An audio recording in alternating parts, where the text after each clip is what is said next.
Hi, this is Kerby Anderson. You know, each day we take on the tough issues and provide a biblical perspective to them. The topics we cover are wide-ranging. Apologetics, theology, prophecy, creation and evolution, intelligent design, marriage, family, child-rearing, the millennial generation, trends in society, politics, economics, business, religious liberty, the Constitution, public policy, foreign policy, military policy, tensions in the Middle East, abortion, homosexuality, pornography, sexual ethics, media, technology, history, and America's godly heritage. We talk about anything that affects your faith, your family, or your freedom. So don't go anywhere, because Point of View starts right now.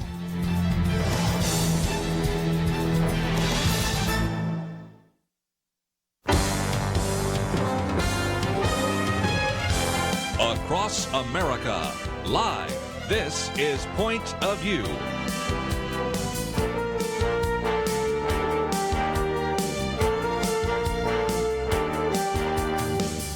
And now, Kerby Anderson. Thank you for joining me. It is our weekend edition, and Penna Dexter and Kelly Shackelford are in studio with us today. Next week is the Democratic National Convention. The week after that, the Republican Convention. So that would certainly be enough to talk about in the future. But after all, this is the first time I've had a chance to hear from either of them about their thoughts about Senator Kamala Harris. We have also a suggestion by the presumptive presidential nominee on the Democratic Party, Joe Biden, to actually require masks, a federal mask law, which I didn't see that one coming at all. We've also looked at some of these riots and some of these police departments, the Seattle police chief leaving. Some people are taking bets now when an individual that used to be the police chief here in Dallas, who's now the superintendent of police in Chicago, might leave or may not. And, of course, that brings us back to the issue of Portland, and I might even mention the one in Bend, Oregon. We have, of course, in a sense, almost a new relationship with at least one Middle East country because of because of some of the, well, I was going to say the claim was that Barack Obama and Joe Biden set this up, but I think this really has a lot to do with, of course, the president, Donald Trump. And then we have a whole question, as we have talked about before, about the post office. We mentioned it yesterday. It's getting to be a big issue. So, Penna Dexter, we always have something to talk about. We always have something to talk about, and I think I'm just going to pull out the mask policy for a second because, I mean, it's so political because, okay, he's talking about this mandatory mask policy. He is not going to be president. If he is elected, he will not take office until January. I certainly hope that by then, you know, this is definitely the cases have dropped off and everybody's reached their peak and gone over the top. I mean, I hope and pray that. So I think it's much more political just to appeal to those scared people out there on the left. Yeah. The reality is that whether, you know, November 4th, I guess it is, I have just a strange suspicion that starting November 4th, all of a sudden the pandemic won't be so pandemic. We'll see. Mm-hmm. Yes.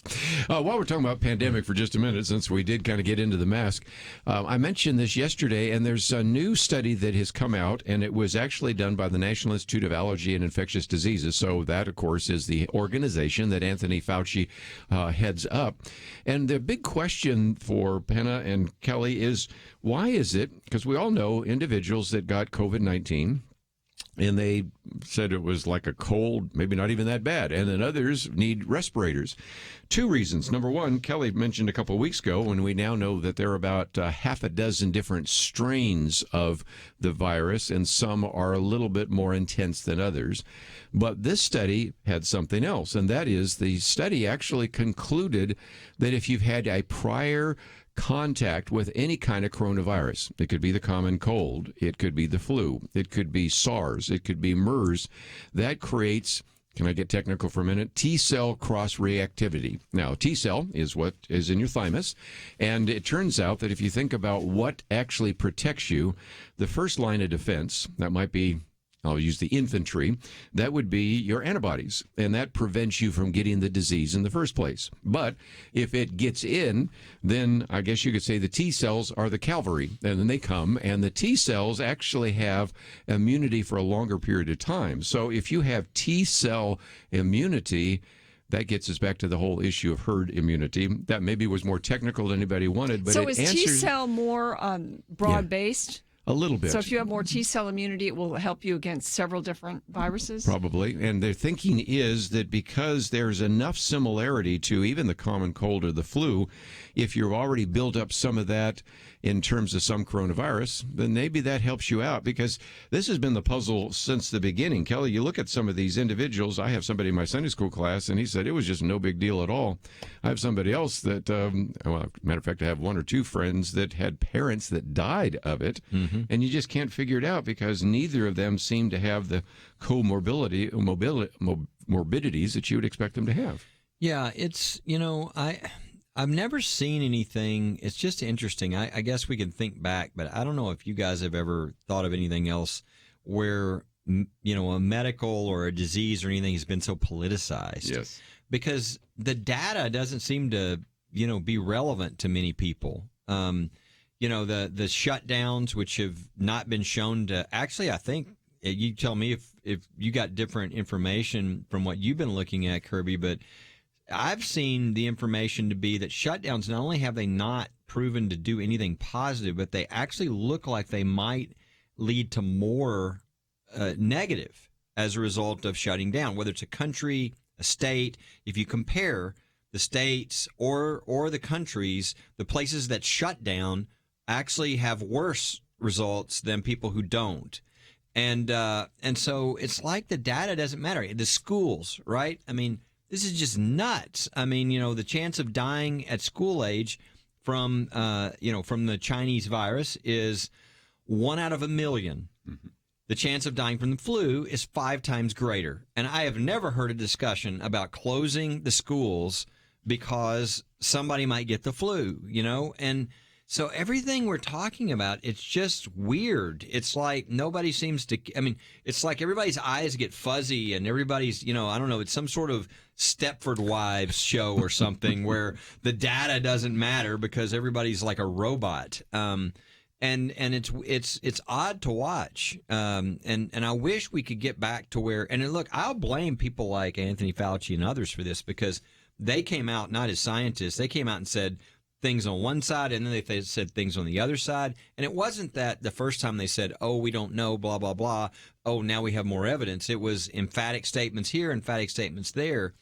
And so it's like we've lost what I think everybody wants in the country, which is, why don't you just, let's say what we know. So I love something like this where they're trying to figure it out, but they don't know yet. But there are a lot of things we do know, and we're ignoring them. It's older people. It's people with comorbidities. Younger people are dramatically less affected, on and on and on. And we could actually come up with a plan and a strategy based upon those things that would be a lot better than the idea of let's force everybody to wear a mask and that's the answer. It was very much politicized. I mean, there's a lot we don't know, so you have to give leaders some grace. And you look at some of the European countries that never really closed down, like Sweden. And, things were bad there, but it feels like, they're not positive, but it feels like it's almost over there. So I wonder if there's a sense in which if we'd all let it kind of go a little bit more and just try to protect the elderly, that we'd be getting past it quicker. I think that may be true. But, there's a lot we'll learn, afterwards. But, this was just the perfect opportunity in an election year, in a time when the left is looking to gain power. It was just, they couldn't have created something better in order to get their agenda. So, I'm not surprised in the way it was handled. And I feel bad that it happened right before an election, and yet I think it's possible that there is actually time and that we've peaked. I know we have in Texas. I feel that we have, according to the numbers, that perhaps a recovery will be able to take place in the next couple of months that will be sufficient to give people a little bit more confidence and to vote the right way. Yes. And who can maybe apologize to Governor Kristi Noem up there in South Dakota has done so well. We'll come back and talk about the schools because, Penna, I know you talked about that early in the week. We'll be right back.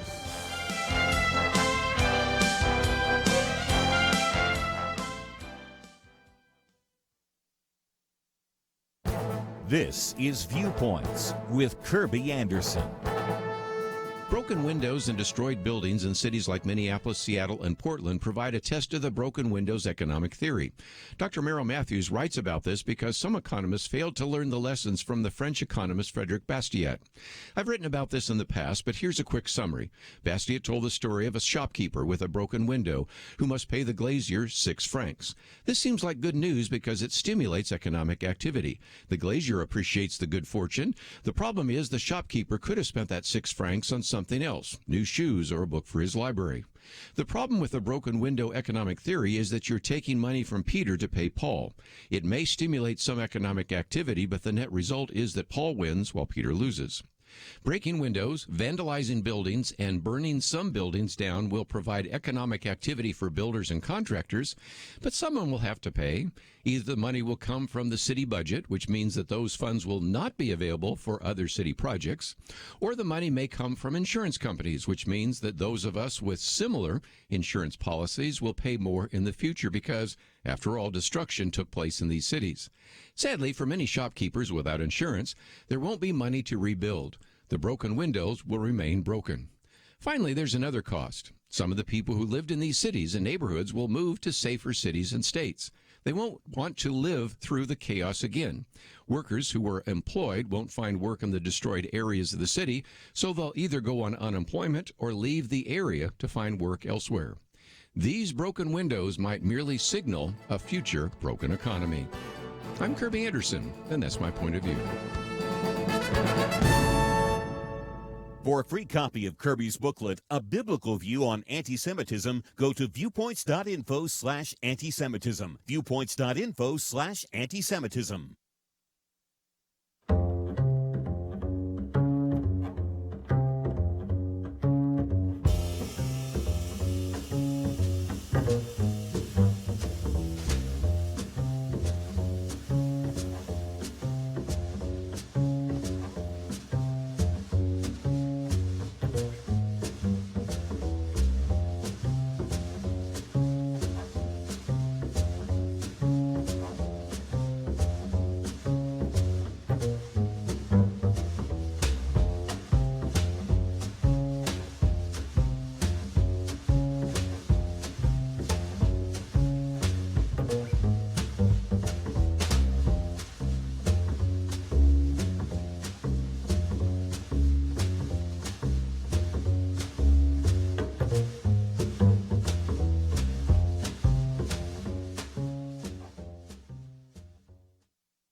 You're listening to Point of View, your listener-supported source for truth. Right, once again, if you'd like to join our conversation, 1-800-351-1212. Obviously, we're going to get to Senator Kamala Harris and, more importantly, even how the media has covered her, or poorly covered her is probably a better example. But, Penna, just before we move on, we this week had you on Tuesday talking about the schools, and there are just all sorts of things that are still kind of question marks that I can understand why grandmothers and mothers and fathers and others are like, I just feel a little uneasy about sending my kid to school. But if nothing else, we've learned that now, because, as Kelly points out, we have pretty good data, the chances of a young child getting sick and dying because of the COVID-19 is pretty small, almost insignificant. Yes, as far as opinion goes on the schools, it is all over the board, as has been everything with regard to this. But as far as the cases go, it's just pretty safe to send the kids. I mean, I don't want to be a medical authority here, but when you weigh the difference between them missing out on their education for months on end and going to school and risking getting the virus. Now, you know, sometimes there's somebody at home that they could bring it home to, and so there's all kinds of factors that parents have to weigh. So most public schools have an online capability for some people to just stay home. But really, it's better for the kids to be at school, and so you know, that's happening. Now, I noticed just in my circle where I live that, you know, most of the private schools are opening. Mm-hmm. They might be, some of them already open. I mean, one of my grandkids already went to school this week, and one is going next week. And, you know, to hear what they're doing some great things for cleanliness, but I don't see any requirements for kids to wear masks all day, and they're having PE. and they're not doing, they're not in front of a computer all day. So think about a 5-year-old starting kindergarten in front of a computer right now. Pretty bad. Yeah, pretty bad. Can't even hard, think impossible. about that. Really. And I don't know if this Impossible. is true or not, but I saw an expert, I think it was yesterday, say that if the kids are out of school this year, it will result in, and I was like, how do you figure this out? I was like, if it's true, that's really, really scary. But he said it will result in a 10% reduction in income for the rest of their lives when they get out. Now, I don't know if that's true, but I think there's some statistics. I mean, of course, every case is different, and some parents can, really help them make up for that. But so, I mean, that's the problem. Is there's these people that are fearful of something that really is, again, I think it's silly to be fearful of, because, again, if you're fearful for this, you should really want the schools closed down for the flu. Yeah. So until we eradicate the flu, no kids go to school. Well, I mean, hello. So if you're just fearful of something that is really small, it's 5 times less than the flu, right? Then if you had some things on the other side to show what definitely will happen, because you're increasing, child abuse, you're increasing suicides, there's all these things you are increasing. Mm-hmm. Then if people, maybe they could see that and think this is a really bad decision. Now, the good thing for Christian schools, private schools, homeschools is this is an opportunity for you, because while everything else is closing, you could increase your ranks and help people realize, oh, this is actually better education, and it's an opportunity. But what's happening in the schools is, I think, really criminal for what they're doing to the kids. And I think a lot of it, unfortunately, some of it is fear, but some of it is political, and they don't seem to care what they're doing to the kids. I think politically, though, if you're on the left, it's bad because it's really bad for the left, because the public schools and public education in America is being exposed right now. And, we've talked on this program about how much we spend for public education, and yet some of the schools aren't allowing the kids back into the school. So, I think a lot of parents are out there scratching their heads going, what is my tax money going for? And so this is a big opportunity for the proponents of school choice. And as a matter of fact, Rand Paul has introduced a bill to empower parents and to move some of the money to follow the child rather than to go to the districts. Mm-hmm. And this is what we discussed on Tuesday with Lindsay Burke from Heritage Foundation. Right. Mm-hmm. And it was, all these parents are so creative right now. I mean, you have parents who want to go back to work in New York or San Francisco or places where it's really expensive to live. And so they're banding together and they're forming these pods. And so you'll have 6 or 8 or 10 kids together. They're sort of quarantined together in a sense. They're not seeing a lot of other people, so they're together every day. They may hire a teacher. These teachers now that will just teach a few kids and sort of stay safe and quarantined with those kids are in demand. So sometimes they're renting an apartment, a studio apartment to do it. I wrote about in my commentary a little actual pod built in a backyard. And so, all kinds of things happening. But the thing is it does cost money. So, these parents are paying through the nose in taxes for public school, and they're having to be creative to get their kids a good education. So this is the time when, if you just look at it logically, there are arguments for school choice, and I think something could really get done. Yeah, I mean, look, my daughter-in-law is a school teacher, and she was not going to teach this year, but she wanted to make a part-time revenue. I mean, she's getting fought over to tutor their children, to come in, 2 or 3 hours a day. And she's actually gone from 2 or 3 different ones. But what I'm finding is people with money can do this. Right. Right. And so when Penna talks about school choice, we already have school choice. It's for people who have money. Right. And so what we're talking about is, and this is what's so interesting, the Democrats are so against school choice because the teachers' unions have such a lock on them. But if there was anything that is against people who are poor, against minorities, it is the inability to have school choice. I mean, these are tax dollars used for your children. Why shouldn't they follow where your child goes? And especially if they're closing the school, shouldn't you have the opportunity to say, you know what, I want that tax money that was going to go to that school to go to this school that's open? Mm-hmm. I mean, how obvious is that? And what I like is a lot of these Christian schools and private schools that I've seen, what they're doing is they're giving choice, even amongst their school. You can come and be full-time attendance, okay? You can be somebody who is virtual because some of these people have somebody in the family that's very much in danger. And so you give choice to them. Right. Makes sense. Yeah, and then you deal with everybody the way, that's what the public school should be doing. That's not what they're doing in most places. And so I think should be a real opportunity for school choice. But again, the Democratic Party is so against it that you won't get it through. And it's because of the teachers. I think last Democratic National Convention, it was 1 out of every 3, 1 out of every 4 NEA, are members of the teachers union. So they just completely have a lot, no matter what's best for the kids or for people around the country. Since we're looking at the Democratic Convention next week, you won't have them out in the audience, but still the influence is pretty significant. And in a commentary I've got coming out this week, Penna, I talk about the fact that the American Federation of Teachers have been calling for these safety strikes. In other words, if the teachers or even the people in the teachers union think, I don't think you've done a good enough job, we're just going to strike. They even the other day had a kind of a protest as well about this. There are various groups that are having a national day of resistance.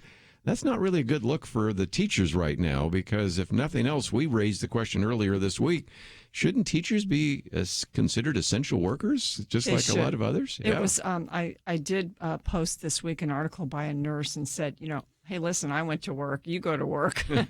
But, a lot of teachers, I have to say, want to go back. I think so. And I think the unions are, they're so influential right now. And, a lot of the, of course, they can find the teachers that don't want to go back to put out there in the media and talk about it. Of and course. You've had a lot of that. But I don't think that's, most teachers want to teach kids. And, if they've got a special situation, sometimes, if they're older, perhaps some allowances can be made.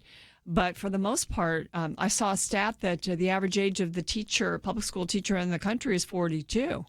So, they're in a pretty good age group to deal with this pandemic. And so I'm just hoping that we can keep the issue going long past COVID and get some more school choice policies enacted. Well, and we have some states where they're saying we won't allow any of the students to meet in the schools. Well, public schools still get funded, but the private schools, the Christian schools, they depend on tuition and donations. So I want to talk about that, and that leads kind of naturally into John MacArthur and Greg Laurie. Matter of fact, next week we have Greg Laurie with us talking about some very important issues. But Penna, you and I have talked about this, but I haven't had a chance to hear from Kelly Shackelford yet. So what about this whole idea of meeting in the churches, meeting in the schools? We'll talk about that right after this.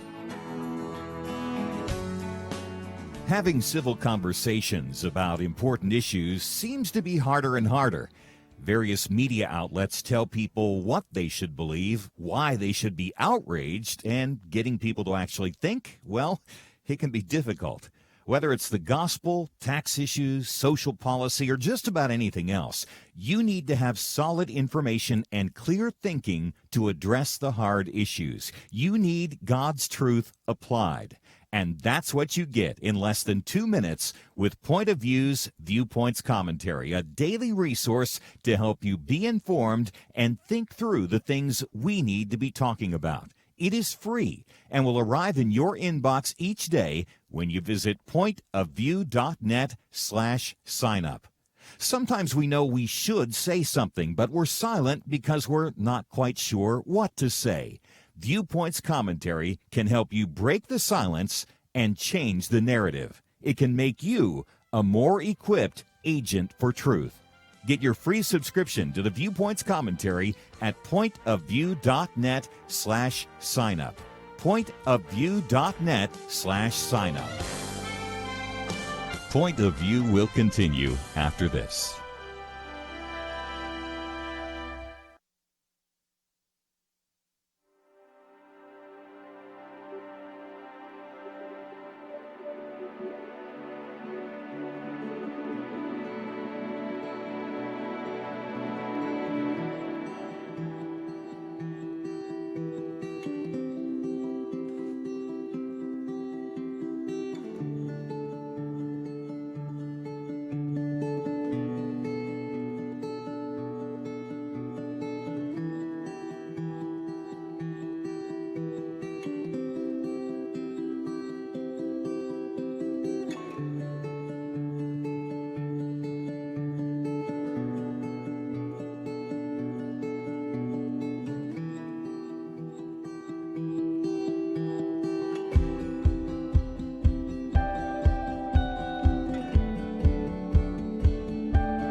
listening to Point of View.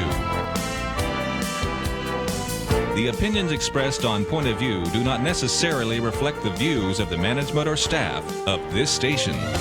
And now, here again is Kerby Anderson. Continue your conversation. If you'd like to join us, 1-800-351-1212. Penna Dexter and Kelly Shackelford with us. And we did kind of raise the issue of the teachers' unions, and that's worth mentioning because, after all, a very high percentage of individuals that have shown up at the Democratic National Convention are part of the teachers' unions. The teachers' unions have given quite a bit to Democratic candidates, occasionally to Republicans, but not so much. And that really prevents all the issues we're talking about, whether it's charter schools, whether it's school choice. But here's a big one right now, this National Day of Resistance. Some of the teachers' unions, Penna, are saying, well, we'll go back to school when you've passed Medicare for all, when you've passed a wealth tax, when you actually can guarantee that there has not been one COVID-19 in the last 14 days, and all sorts of other... defunded the police. Defund the police and police-free schools. Yeah. Just, first of all, can school boards do even half, if any, of that material? And second of all, I just don't think that's a good look right now in a political year. What's your thoughts? No, I don't either. I think it's sad. And, really, it it makes the teachers look not benevolent. I can't say the word, but, they don't live up to the reputation of teachers, in a sense, when they're always demanding rights for themselves and not so much for the kids. So, no, I don't think it's a good look at all. It should be real simple. There's a scripture on this, right? Right. If you don't work, you don't eat, right? And so if you don't work, you don't get pay. Yeah. And that's, again, what I love about the private school is so much more entrepreneurism, the free market economy, et cetera. It allows for people to be so much more flexible. They figure out a way to meet people's needs. So in all these, in Christian schools I've talked to, they're serving everybody who needs to be served in different ways. That could also work for the teachers. Let's say you did this in the public schools. People who had issues like, dangers or whatever, they don't come. Let's say you're a 65-year-old teacher and you have a lung issue or whatever, a diabetes or something like that. Maybe you're the virtual teacher, and the people who can come. And there's going to be certain kids that need to do virtual that can't do because of their family. It could all work if people wanted it to work. But unfortunately, it seems like the kids are the ones getting the short end of the stick, and that's a shame. And again, it's really hard to, if you look at all these different states and you say, look at the way the governors in the blue states have acted versus the governors in the other states, and there's obviously a drastic difference, right? It's either one of two things. It's either the ones in the blue states are much more fearful and much more careful, or it's just pure, crass, cynical politics that they want to destroy the economy, even if that means their state for 6 months, 8 months, however long, for the presidential election. It's hard to believe that they're all the same fear level.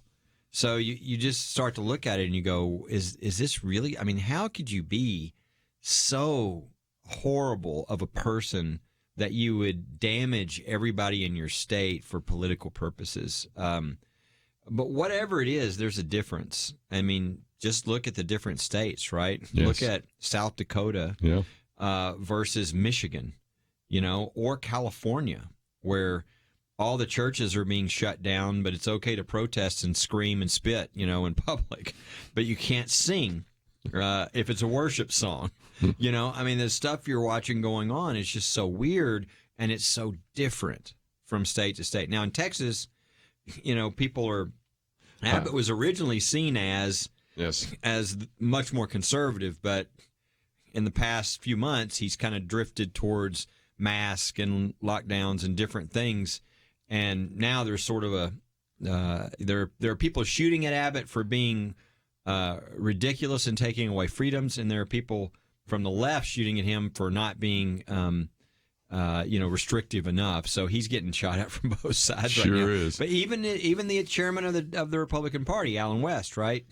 is saying, this is getting ridiculous. I mean, our liberties are being taken away, and look at the numbers of what's really happening in Texas. Well, I think the part of it it could have been a lot more consistent if we hadn't moved the goalposts, because Kelly, you're famous for saying that this was to flatten the curve, and we have not filled the hospitals. I mean, just looking at Texas itself, there's plenty of room and plenty of capacity to take care of people that get really, really sick.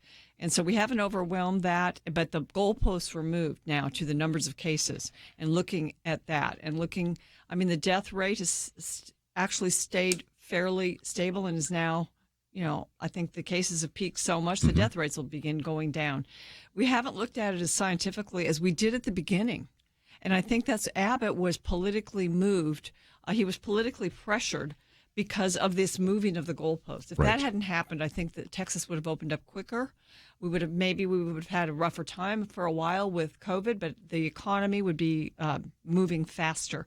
New York City is one place where I think they finally figured out, because they understand how economies work and go up and down, and they have so devastated their economy with their lockdowns, and they're realizing they've got to open up the schools in New York, or the people that live there won't be able to go back to work. And it's just, again, very difficult, because if you don't open the schools and you do it virtually, well, the public schools still get their pay, but the private schools are affected a lot more. And according to the American Enterprise Institute, more than 100 private schools and Christian schools have shut their doors permanently. That's so sad. This is really happening.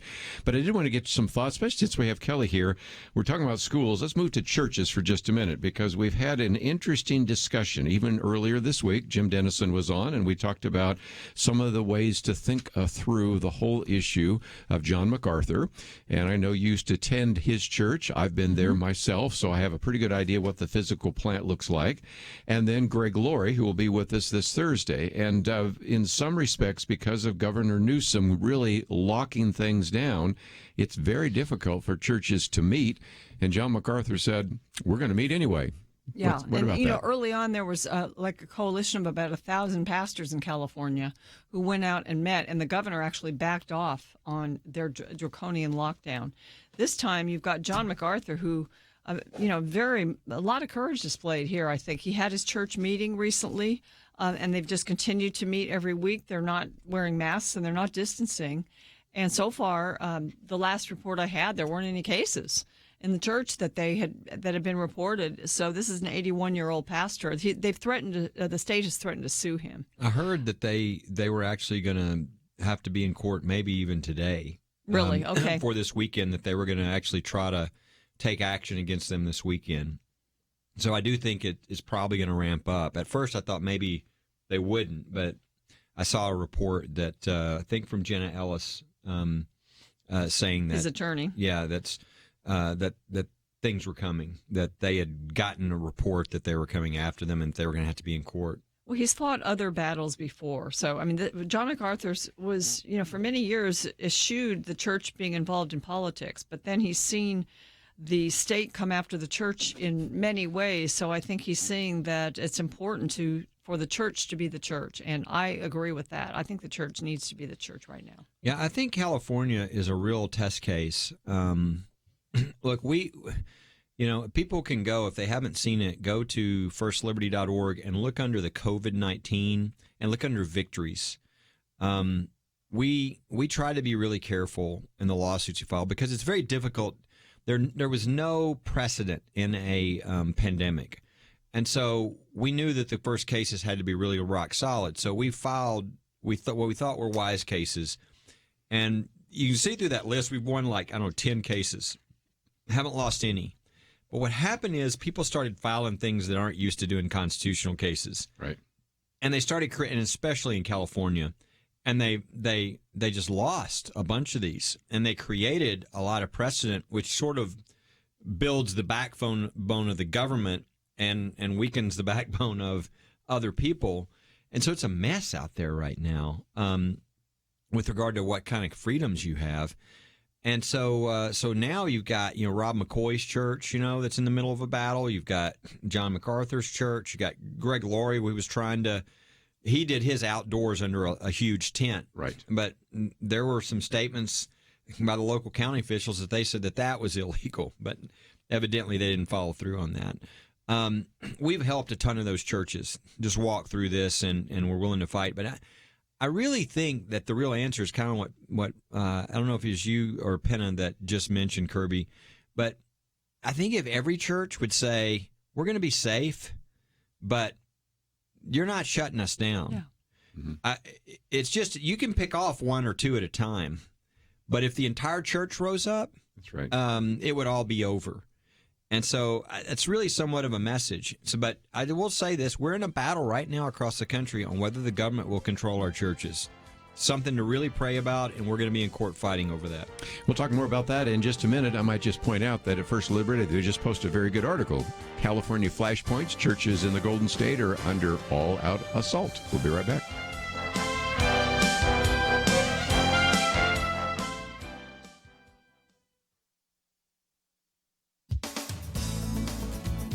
The vast California State University system announced last month that anyone receiving a degree from one of its schools must complete coursework in ethnic and social justice studies. These courses, like English and science, are now required for a bachelor's degree. This requirement simply makes official the political indoctrination of students that's taken place and is growing at universities across the country. Students are taught that America is systemically racist and that the drivers of prosperity and the American way of life that draws people to this country are not worthy of their admiration. The Heritage Foundation's Mike Gonzalez, author of the new book, The Plot to Change America, How Identity Politics is Dividing the Land of the Free, says the courses have a revolutionary purpose. He describes ethnic studies as courses meant to teach members of minority groups that they have, quote, a long list of grievances against the United States, and particularly against whites. A minority, he says, is a group that has been officially deemed marginalized by the university bureaucracy. The other target audience for these courses is the oppressor class. Oppressor students are white males, white women, Jews, and increasingly, because they have had the temerity to succeed, Chinese and Indian Americans. Mr. Gonzalez says they are taught that they must assume the burden of collective guilt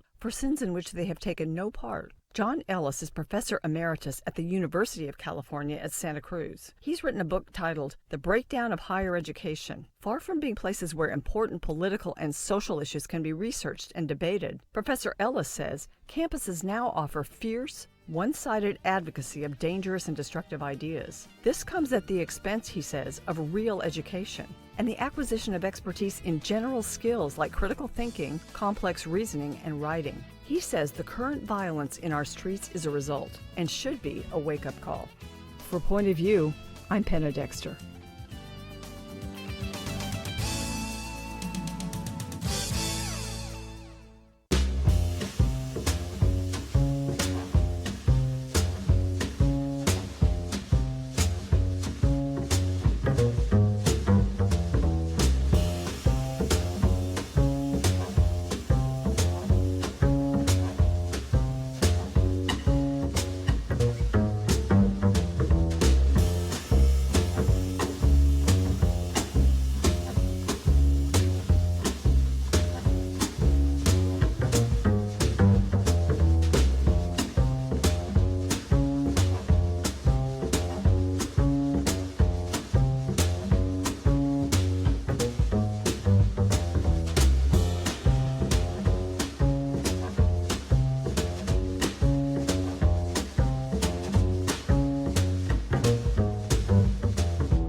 Now, back to Point of View, your listener-supported source for truth. Back for a few more minutes, and then, of course, we'll have our national hour. I'm going to spend some time talking about Senator Kamala Harris, as well as how the media has covered that, the mask law, as well as some of the protests and a variety of other issues that we will get to.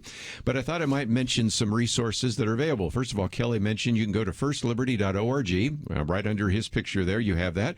But also today, they posted a very good article, California Flashpoints, Churches in the Golden State are under all-out assault.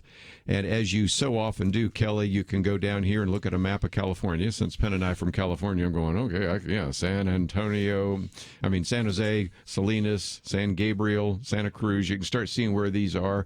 Then Fresno, San Diego, Pasadena. You just go through this whole long list of what is happening there. And back to a key point, yesterday the Los Angeles Times did record that the L.A. County sues the church and has sued the church for violating COVID-19 orders with indoor worship services. So that was filed in the Los Angeles County Superior Court against Grace Community Church and against John MacArthur. Now, whether they're going to put an 81-year-old pastor in jail, I don't know, but we'll see where that goes, right? Yeah, Penna? we will. You know, some of these on the list are not lawsuits about meeting; they're burning them down. St. Gabriel Church, Right. 249-year-old mission was destroyed in a fire. Yeah, we have only mentioned that. So talk about that, because that is really important, because what has happened is that the press rarely covers that. I mean, if a mosque were burned down, can you believe that wouldn't be front page? I hate to say it, but if a synagogue burned down, you're not so sure, because there seems to be a real bias. But there are a number of churches, not just in California, but in Florida and other places, that have been attacked, and there just seems to be almost a media blackout, isn't there? Yeah, and one thing that also happened in California was I remember this from studying California history when I was a kid, but Father Junipero Serra, who planted all the missions up the state, his statue was torn down. Mm-hmm. And, different religious statues across the country. I mean, you hear about a few in Florida that have been also torn down. So there isn't, the attack on the church is coming from various fronts. And I do think that, first of all, I'm very proud of the brave pastors that are meeting, even in defiance of orders. But it's a time, I think, and Kelly and I were talking about this during the break, for good religious liberty attorneys to be called on to the job and to begin winning these cases, because really the Constitution is on the side of the churches here. Yeah, and the wise choice of those, because Kelly, I know you waited till there was a case where they were saying you couldn't even meet outside in your car, right? Mm-hmm. Which then even people that maybe don't think much of churches are going to say, this is crazy. So picking your cases is really important, isn't it? Absolutely. Your facts, your place where you're filing. I mean, the scripture on this, right? Be as wise as serpents and innocent as doves. It doesn't say, because you're right, be stupid. It says be wise as serpents. So, you can be right, but, let's not harm other people by filing foolish lawsuits and dumb fights. Like, if you know who your judge is and who the Court of Appeals is and that they're going to rule badly, then let's start this battle somewhere else where we can win, set precedent, and do that. And so you've got to be really careful with these things. But in the situation right now with John MacArthur and Rob McCoy and a number of these pastors who, they're now going to suffer the brunt of a lot of those bad lawsuits, because there's all this bad precedent that's going to tempt the judge not to protect them and their church. But this is why we have religious freedom. One of the reasons is if the government tries to force someone to violate their faith, many people will choose to follow their faith and not government. So you're courting anarchy. So when if they were to tell John MacArthur, you either hold church or we're putting you in jail, he will go to jail. And you talk about a reaction when that happens, you're going to start seeing a reaction. You will start seeing other pastors stand up. You will see other people. And so because of that, I would guess that, every judge is their own person. But a wise judge will look at that and go, I'm not going to go there. That judge might be elected. That judge might want a future. To be the guy that put the pastor in jail in the United States is probably not a great thing for your future. And so I think those kinds of things do kind of help. But some people are clueless and they do these things. Like the Kim Davis deal, when the judge put her in jail. Right. Or we'll see. But this is why we have religious freedoms laws, because the founders knew if you tell someone you have to violate your faith, many people will choose God, not government, and you're courting anarchy that way. We should not get ourselves in those situations. Therefore, we have a protection for religion, a special protection. And I really think that the government can do certain things that impact the church. can they say that the street outside needs to be safe and all that yet? Of course. But I think when you start having the government enter the sanctum of the church, you're in a very dangerous place. And I think that's what's happening here. I mean, they're literally telling you how to do communion, whether you can sing worship songs. If that's not a violation of the most core religious freedom, I don't know what is.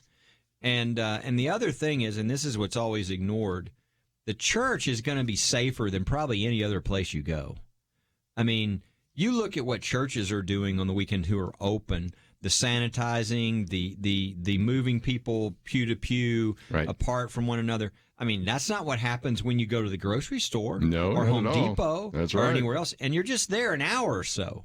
So there's a lot of this that really doesn't make any sense. It's really it's either I want to discriminate against the church, which I don't think that's the main reason, or it's I have such a little view of the importance of the church. Right. Non-essential. Exactly. Right. Yeah. That's what's going on. Non-essential, right. And so the church has got to make a stand all over the country. They've got to make a stand. There are a number of pastors doing that, but unfortunately, there are too many pastors that aren't. Their comfort is more important than their obedience. One of the other questions that came from some of our listeners in Nevada is, what about that case that went to the Supreme Court, and Justice Gorsuch put it very well. Only in kind of an alternative state of reality would you have a situation in which the casino can be open, but the church cannot. And then more recently, somebody pointed out that one of the churches actually had an event. It was Evangelicals for Trump in a casino.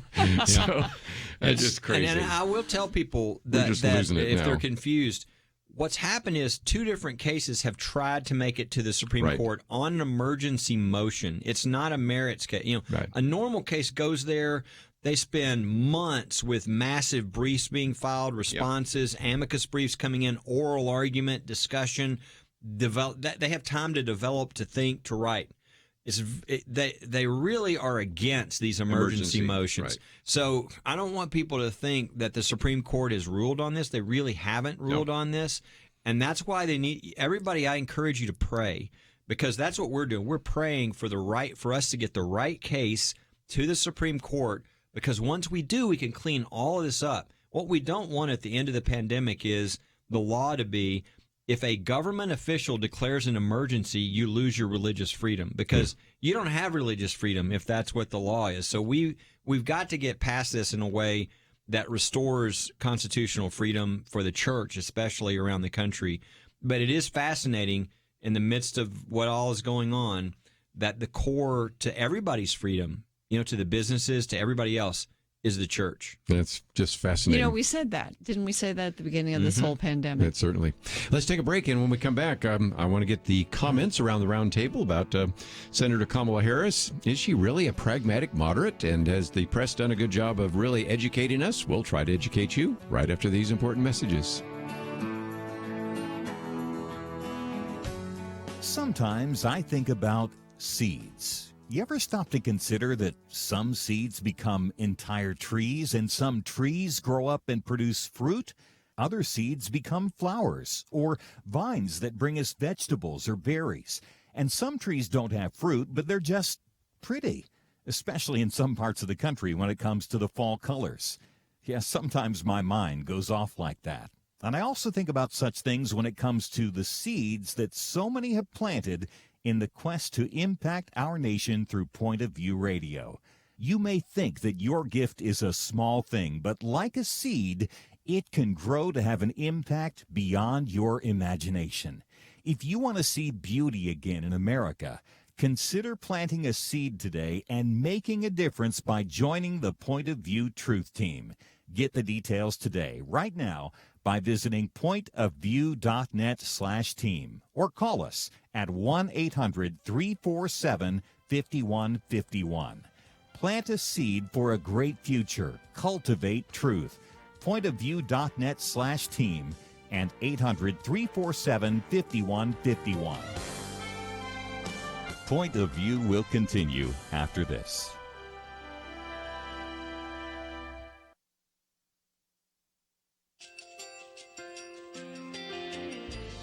I just want to thank you so much for all the wonderful programming you have. You're just absolutely fantastic. I recently started listening to Point of View, and I really found it interesting because of the different subjects you cover. Thank you for that. I really appreciate everything that you do in keeping us informed. Thank you, Kerby, for everything that you have been doing. I appreciate all the work that you're doing, advocating for the Word of God. Thank you so much. Point of View, I think, is absolutely necessary because it's a Christian perspective, a biblical worldview perspective, and receive very current, up-to-date information about what is really going on, week to week in our culture, which is changing so rapidly, and yet it's morally sliding backwards. Yeah, I'm just, first of all, I thank you guys. Y'all's program is wonderful, and enjoy it every day. I learn so much every time I listen to it. Point of View Radio Talk Show.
Hi, this is Kerby Anderson. You know, each day we take on the tough issues and provide a biblical perspective to them. The topics we cover are wide-ranging: apologetics, theology, prophecy, creation and evolution, intelligent design, marriage, family, child-rearing, the millennial generation, trends in society, politics, economics, business, religious liberty, the Constitution, public policy, foreign policy, military policy, tensions in the Middle East, abortion, homosexuality, pornography, sexual ethics, media, technology, history, and America's godly heritage. We talk about anything that affects your faith, your family, or your freedom. So don't go anywhere, because Point of View starts right now.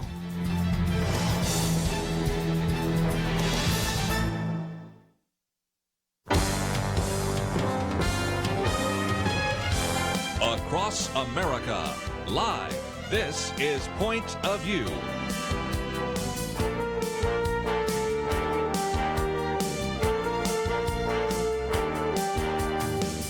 And now, Kerby Anderson. To me, it is the opportunity today to really talk about a number of different issues. It's our weekend edition, and if you would like to join us, that number is 1-800-351-1212. Penna Dexter, Kelly Shackelford, and we'll talk a little bit about some of their comments about Senator Kamala Harris, elected as the running mate for the presumptive presidential nominee, Joe Biden. The Democratic National Convention takes place next week, the Republican convention after that, and I'll get their comments on both of those. We also have Joe Biden suggesting a federal mask law, so we'll see what that might mean. We have, of course, the police chief in Seattle leaving. What will happen to other particular areas of the country where there is a defunding or a reducing funding for various police officers? So we'll talk about that. As I mentioned just very briefly yesterday, there's sort of this ongoing battle about the post office. Some people are alleging that President Trump is not providing enough funds for the post office because he wants to kill the idea of mail-in balloting, but this problem goes back a lot further than that. So we've got many things to talk about today. Penna Dexter, Kelly Shackelford, and Penna, first of all, thank you for being the guest host on Tuesday. What a great program. Well, it was a lot of fun. I'm pretty passionate about the issue of schools opening and what's going on with regard to that with COVID. And so we had some good guests regarding that, and I'm hoping, as we mentioned in the last hour, that we actually end up getting some more movement toward money, tax money, following kids rather than going to the schools, especially since the schools aren't open. Yes. Well, again, that is something we've talked about before. We've got a couple of articles about that. You talked about pandemic pods as alternatives last Friday, so that's a commentary out there. I talked about teachers, got another one coming out on teachers' unions, and much more. But Kelly Shackelford, earlier in the week, we, of course, heard the announcement of Senator Kamala Harris. But two issues. Number one, the way the press has covered this. The Associated Press said that she has a centrist record. The New York Times said she's a pragmatic moderate. So even before we get to some of her views, it might be worthwhile just reminding our listeners that just because it's said in the New York Times or the Associated Press, or just because George Stephanopoulos said that on ABC News, doesn't necessarily mean it's true. No, it's silly. She has the most liberal voting record of any senator, even more liberal than Bernie Sanders, who's a socialist. So that's kind of silly. My main thing with Kamala Harris is, I was at the hearing for Kavanaugh, and I was sitting in that room when she pulled one of her shenanigans, which I thought was really disgraceful, which is she asked him questions pretending that she had information that obviously, later turned out to be a lie. I mean, for somebody to do that on national TV, to ask somebody a question, pretend you have information, and then as soon as you're done, it becomes clear you don't have any information. You were just lying.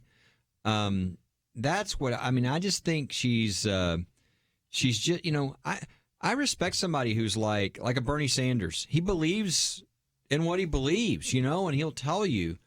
I think she will do anything, say anything, and I just don't know how that helps. Obviously the VP candidate doesn't make that big of a difference anyway in the election. Traditionally. Yeah.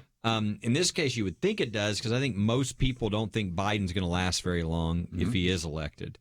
But in this case, it's like she doesn't even really stand for anything because she's kind of, she flips on everything and just says whatever she needs to say. And I guess people are kind of cynical that way about politicians, and they kind of feel like that's all politicians. I don't think that's all politicians, but I do think it's some. And I definitely think to me, that's her problem.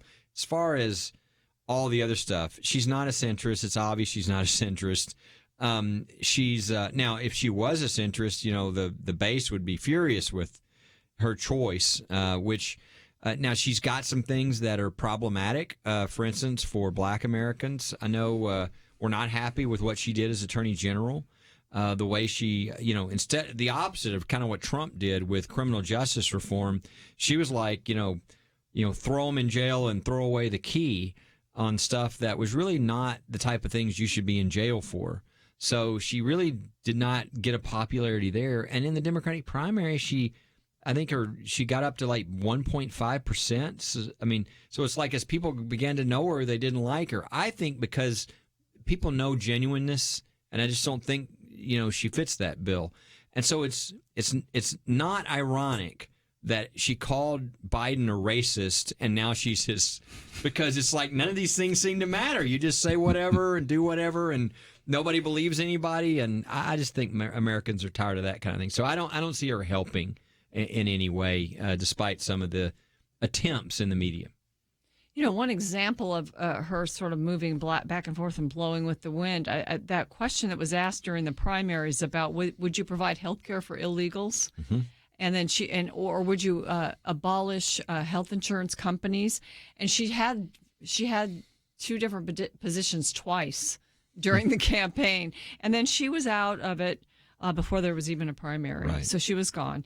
And I do think, I also read yesterday that she has not really done much legislatively in the Senate. It's mostly been her showboat questioning that she does on the Judiciary Committee and other places. So she's been running for something, basically looking for higher office for, a while. And the Judiciary Committee, of course, there's another issue there that's really bad, which is what she did with the Knights of Columbus and the Catholic nominee. Thought we could get to that. Yeah, we can talk about that later. But that was really ugly, I thought, and sort of one of those examples of religious bigotry that I didn't think we would see, certainly not at the Senate level. I was somewhat surprised that Joe Biden selected her. I know he backed himself into a corner because he said he was going to be a woman. And then when just all the Black Lives Matter stuff started surfacing, he was really having to say that he would also select a person of color. And so he was backed into a corner with the choices that he had. And he chose her, and he chose someone who, she was pretty nasty in the debates with him, and everybody's playing those, so that's good. But I think the reason the progressives don't like her was because of her tenure as Attorney General of California, sort of the top cop's image that she has. That's the one thing I think that allows the New York Times or CNN or some of these outlets to say, pragmatic, moderate, because her positions are to the left of Bernie Sanders. Her votes in the Senate are she's the most leftist senator in the United States Senate. So she's definitely way out there. Now, she doesn't always stick to what she says, and I guess she was considered a safe pick in a sense. But another part of it is I don't think she's a great leader herself. She blows with the wind. She's not a person to bring people along to her position. And she could be a leader, but if she leads, she's going to lead the party, I think, in a bad way. And the other part of it is no one, as you said, Kelly, really expects Biden to have a second term. And so, we're really looking. She's going to get some big-time scrutiny here. I would think so. In some respects, the vice president didn't matter as much, but maybe this time it does. We'll talk more about that right after these messages.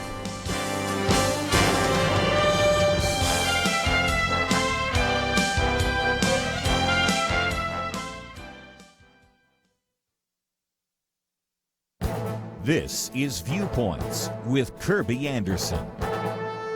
Broken windows and destroyed buildings in cities like Minneapolis, Seattle, and Portland provide a test of the broken windows economic theory.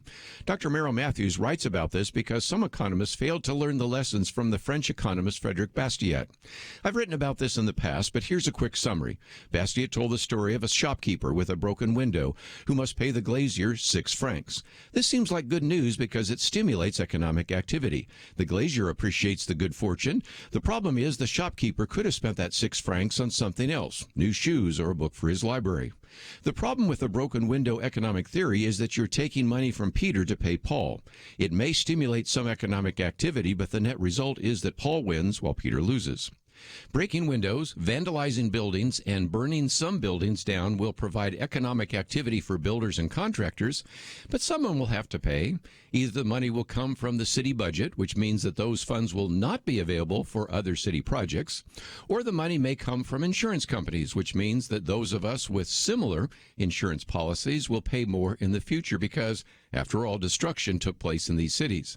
Sadly, for many shopkeepers without insurance, there won't be money to rebuild. The broken windows will remain broken. Finally, there's another cost. Some of the people who lived in these cities and neighborhoods will move to safer cities and states. They won't want to live through the chaos again.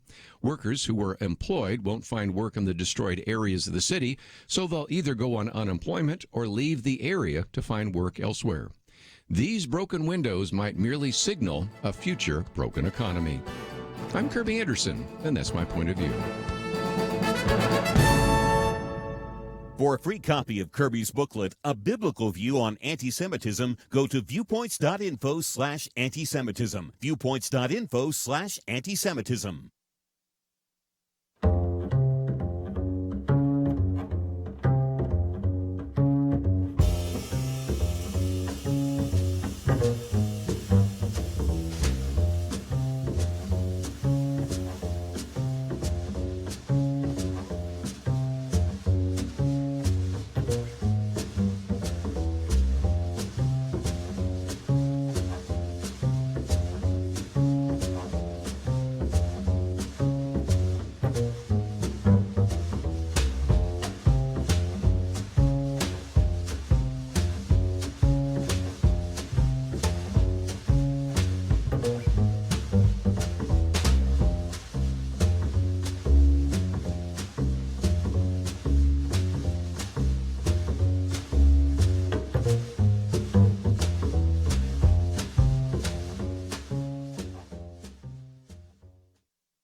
You're listening to Point of View, your listener-supported source for truth. Back once again, Penna Dexter, Kelly Shackelford. It is our weekend edition. If you'd like to join us, 1-800-351-1212.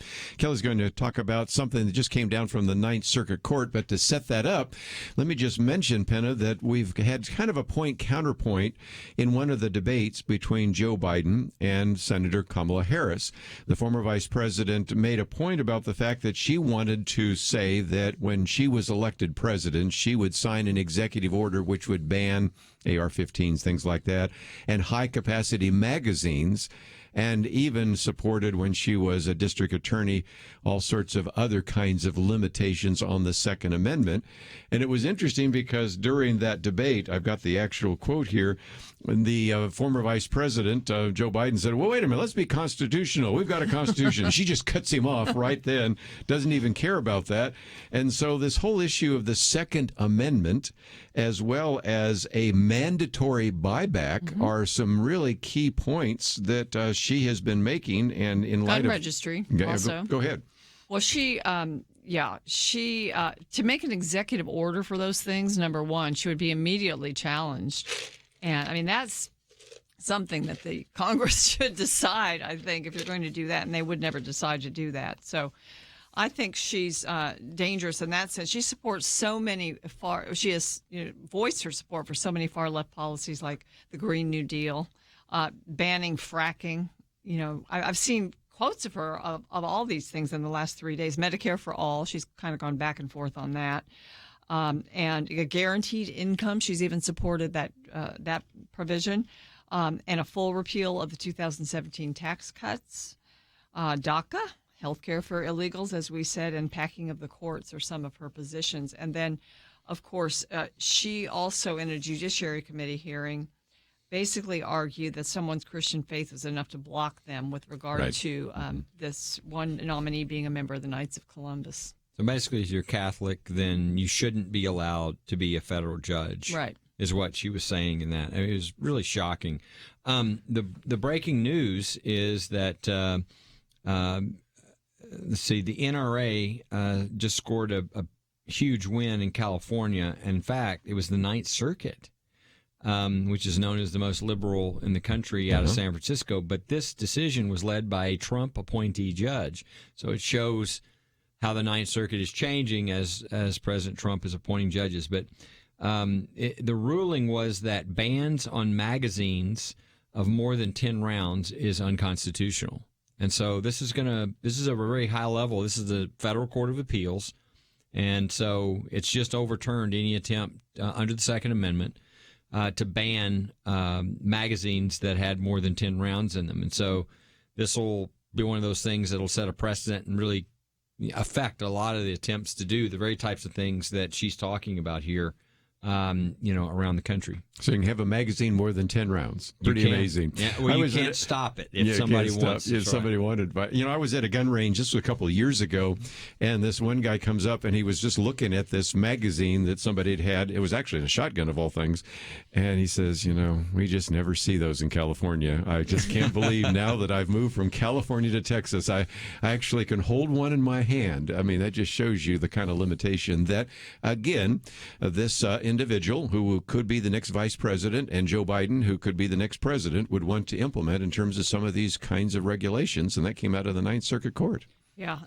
Their position on the Second Amendment becomes more and more important and more scary as we have this parallel attempt to hamstring law enforcement, especially in our most dangerous cities. And people now, we see stories all over the country of people who can't get help when their business or their home is threatened.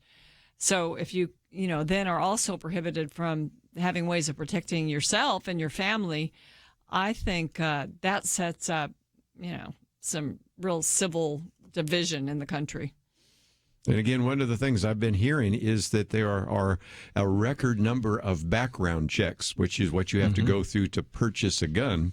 Yeah. And what they're finding is people that never thought they would ever own a firearm, some of them who probably would never support something like the NRA, individuals that actually felt that having a gun at the home was a bad idea, are starting to say, in light of what's out there on the streets, maybe I need to get one after all. I think the two big things happening in some of these major cities, and again, they're major cities led by Democrats everywhere, is, and I'm seeing it happen, but people are leaving those cities. They're moving, they're leaving.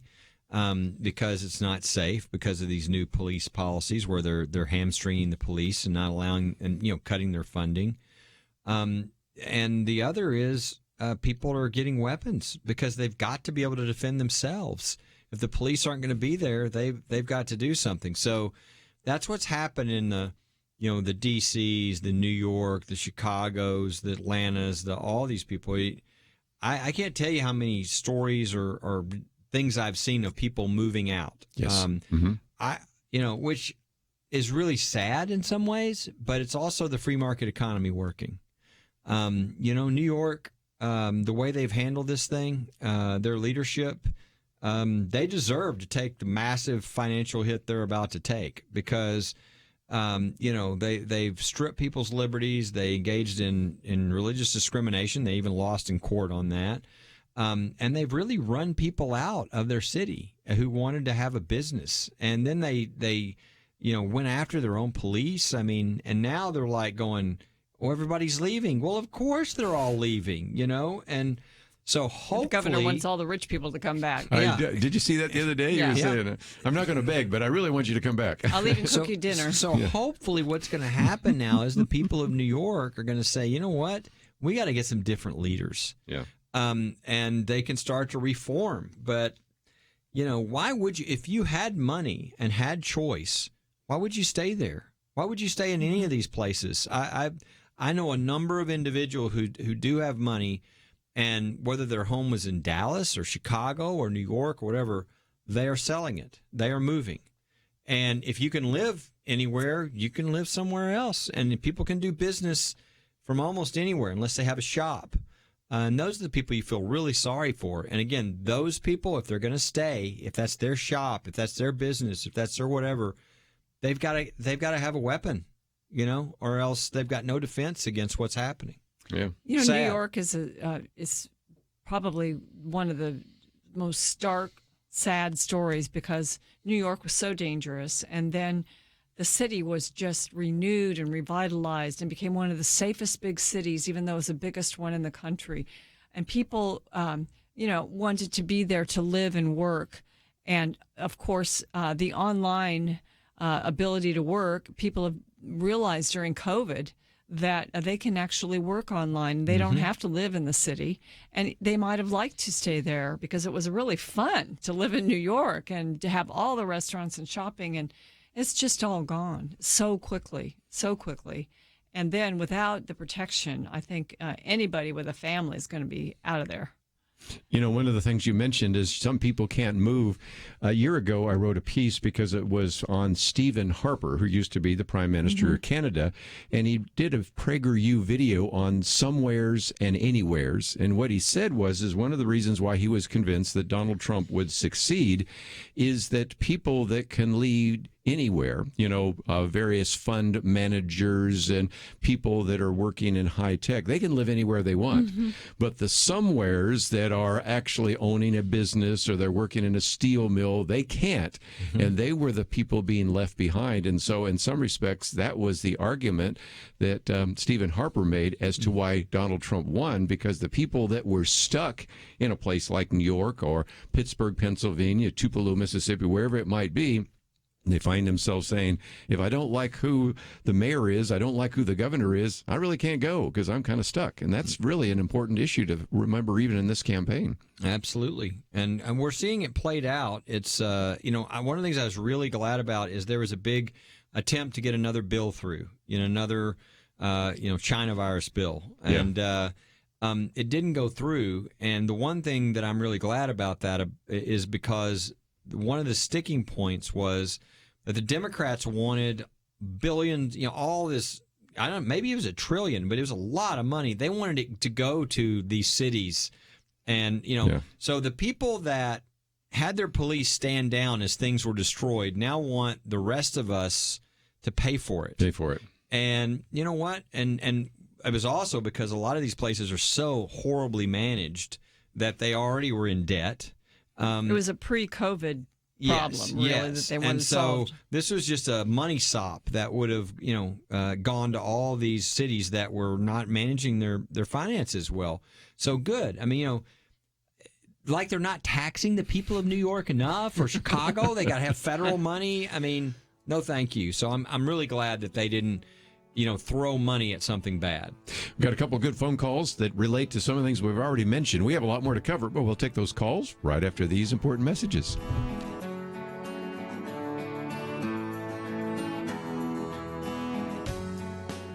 Having civil conversations about important issues seems to be harder and harder. Various media outlets tell people what they should believe, why they should be outraged, and getting people to actually think, well, it can be difficult. Whether it's the gospel, tax issues, social policy, or just about anything else, you need to have solid information and clear thinking to address the hard issues. You need God's truth applied.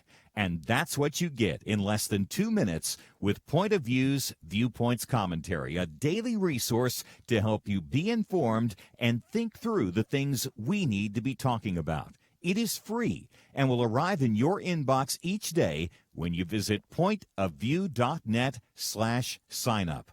Sometimes we know we should say something, but we're silent because we're not quite sure what to say. Viewpoints Commentary can help you break the silence and change the narrative. It can make you a more equipped agent for truth. Get your free subscription to the Viewpoints Commentary at pointofview.net/signup. Pointofview.net/signup. Point of View will continue after this.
are listening to Point of View.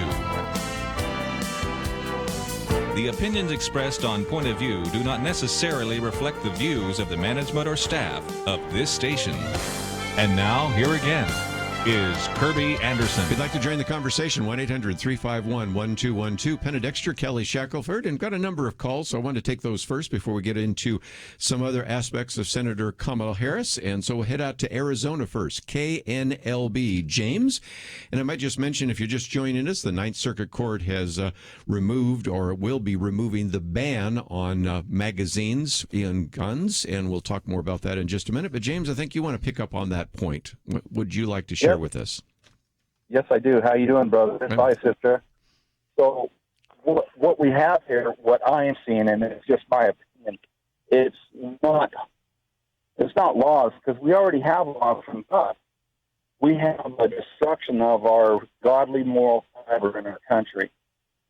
And what's happening is the enemy is using all of this to destroy it and dictate it even farther. A gun isn't the problem.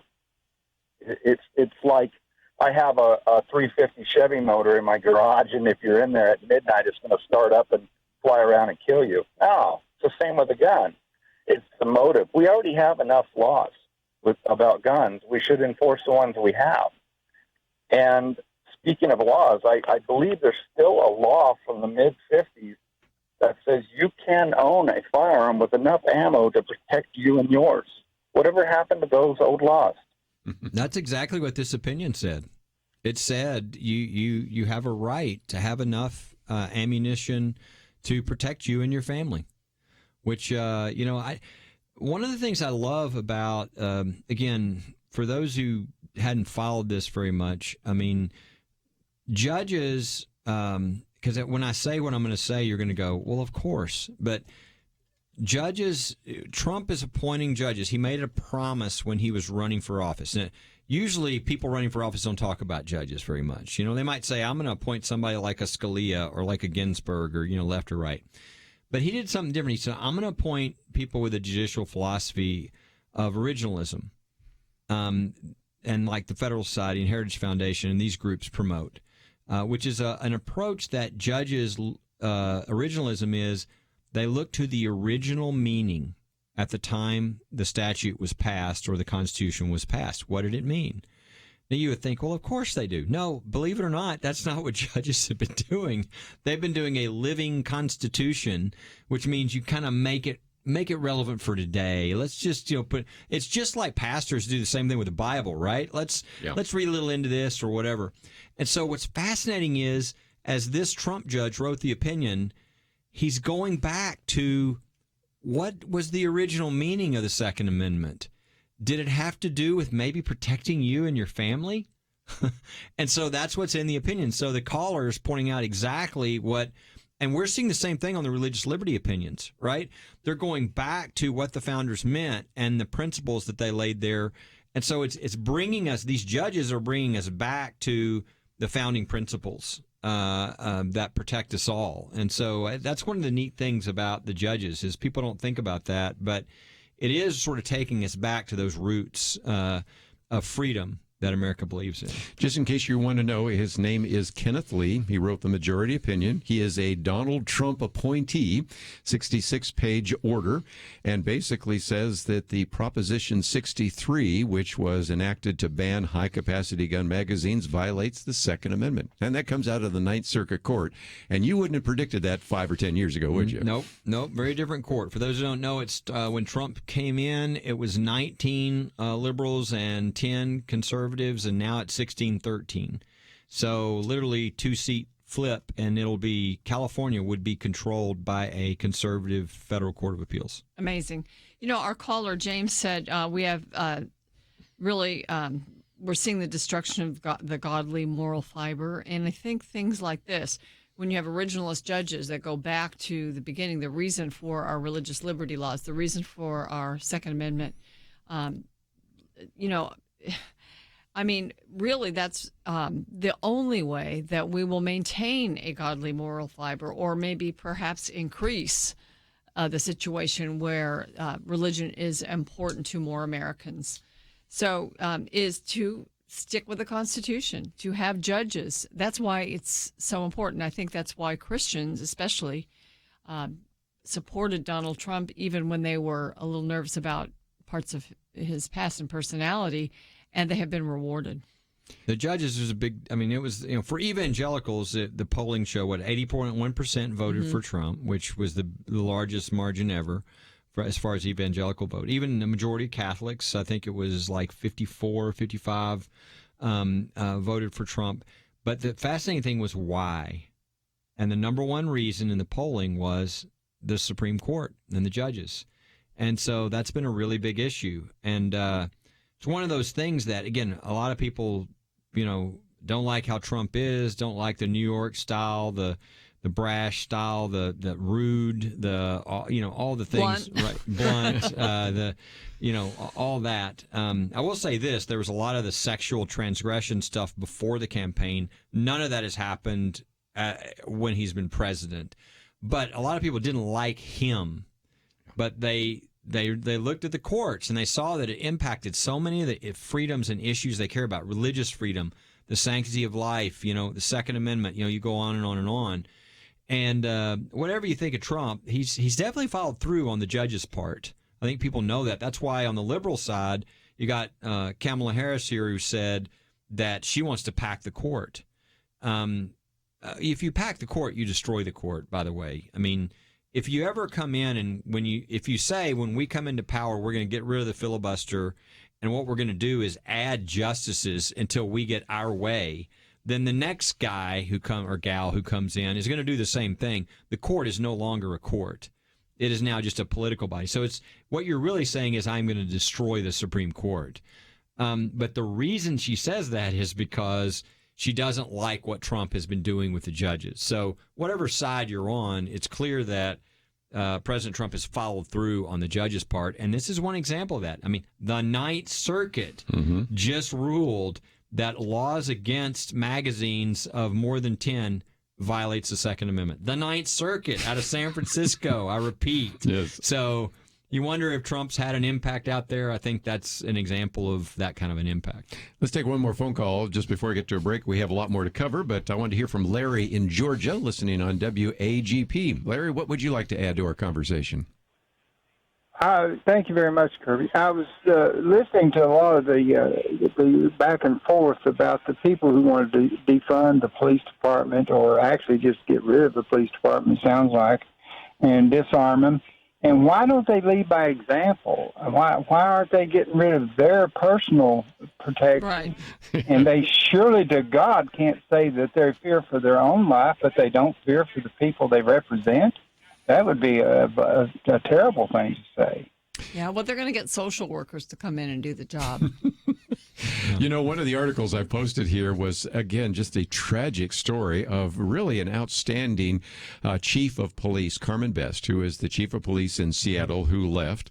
And Matt Vetsto put it this way: the council did everything it could to make her job impossible, not the least of which is it also quotes from something I quoted the other day in the Wall Street Journal, that even while you had Chaz or CHOP being created, she was trying to actually address some of the violent crime, and the mayor was saying it's just a summer of love. And so when it came time to vote, they actually had a vote 7-1 to defund the police department. And the one dissenting vote actually came from this real radical that I've been following up there in Seattle, who only voted no because it didn't go far enough. So basically it was unanimous, in which you have right now, just imagine what it will be like to live in Seattle, in that they've cut the police budget by $4 million for the remaining part of this year. They've eliminated funding for 100 different officers. They've reduced the funding for the SWAT team, which will eventually completely be defunded. And you just say, what is it going to be like for even the people that were in that new country of first Chaz, now CHOP, just to try to rebuild, if they are fearful that the individuals will just come right back in again and there won't be police to actually slow them down or even stop them? Yes, and I think another part of this is interesting, and that is she was a black police chief.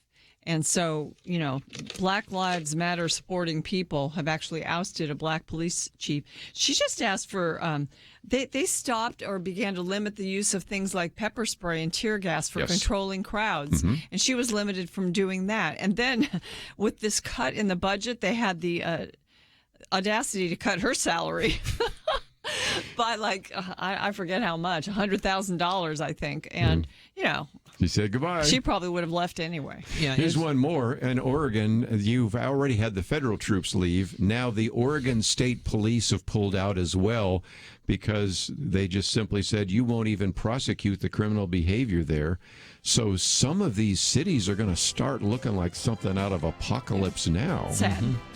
We'll come back and talk more about that, and we have a lot more to cover. We will do so right after this.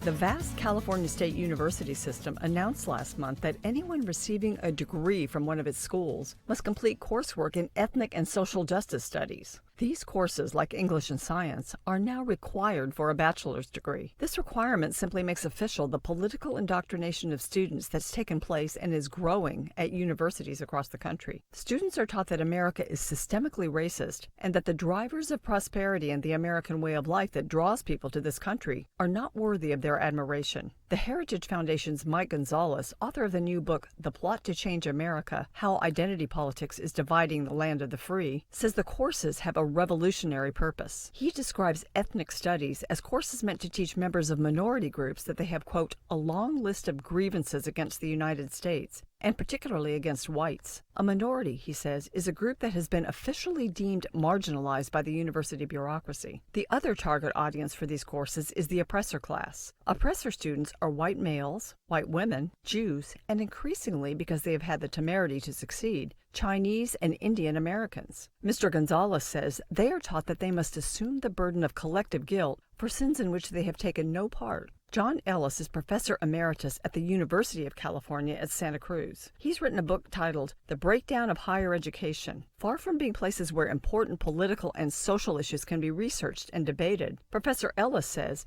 campuses now offer fierce, one-sided advocacy of dangerous and destructive ideas. This comes at the expense, he says, of real education and the acquisition of expertise in general skills like critical thinking, complex reasoning, and writing. He says the current violence in our streets is a result and should be a wake-up call.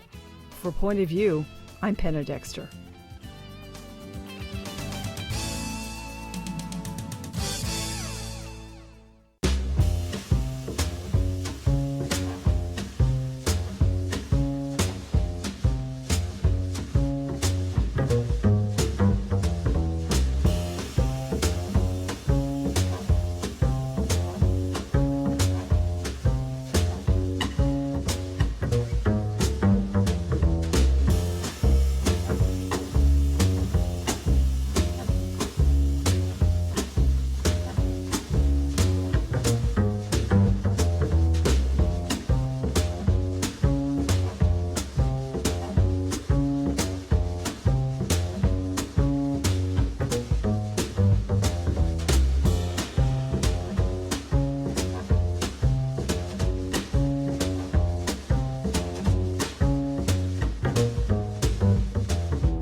Now, back to Point of View, your listener-supported source for truth. Back once again, Penna Dexter, Kelly Shackelford. We'll get to another phone call in just a minute that I think relates to one of the articles we've posted. I'm going to jump down. This is actually the last article on the website, pointofview.net, but it is very well written, and it is by Ned Ryan.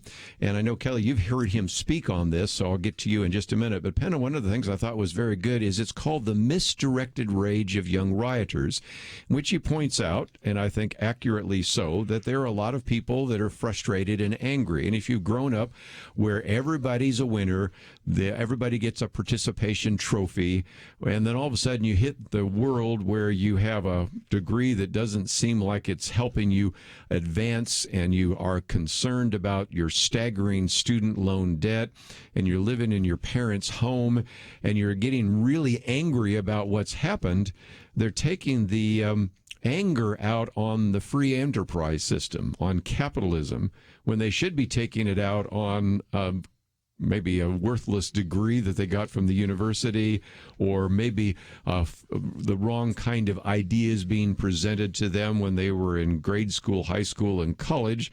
And in some respects, that's why he calls it the misdirected rage of young rioters. Yeah, and I think another part of that is what they're learning when they do go off to college, that we're an evil country. So, that kind of plays itself out in violence and destruction sometimes. And also, we used to talk back in the early 90s about the self-esteem movement, and that's been proven. A lot of young people are admitting that the self-esteem was based on nothing. And so, you're so great, but what's it based upon? And so they begin to base their angst or their unhappiness or their unfortunate economic circumstances on the free market. It's bad. Or they're basing it on, on capitalism and things like that. And so, they're really, it's misdirection. It is misdirection.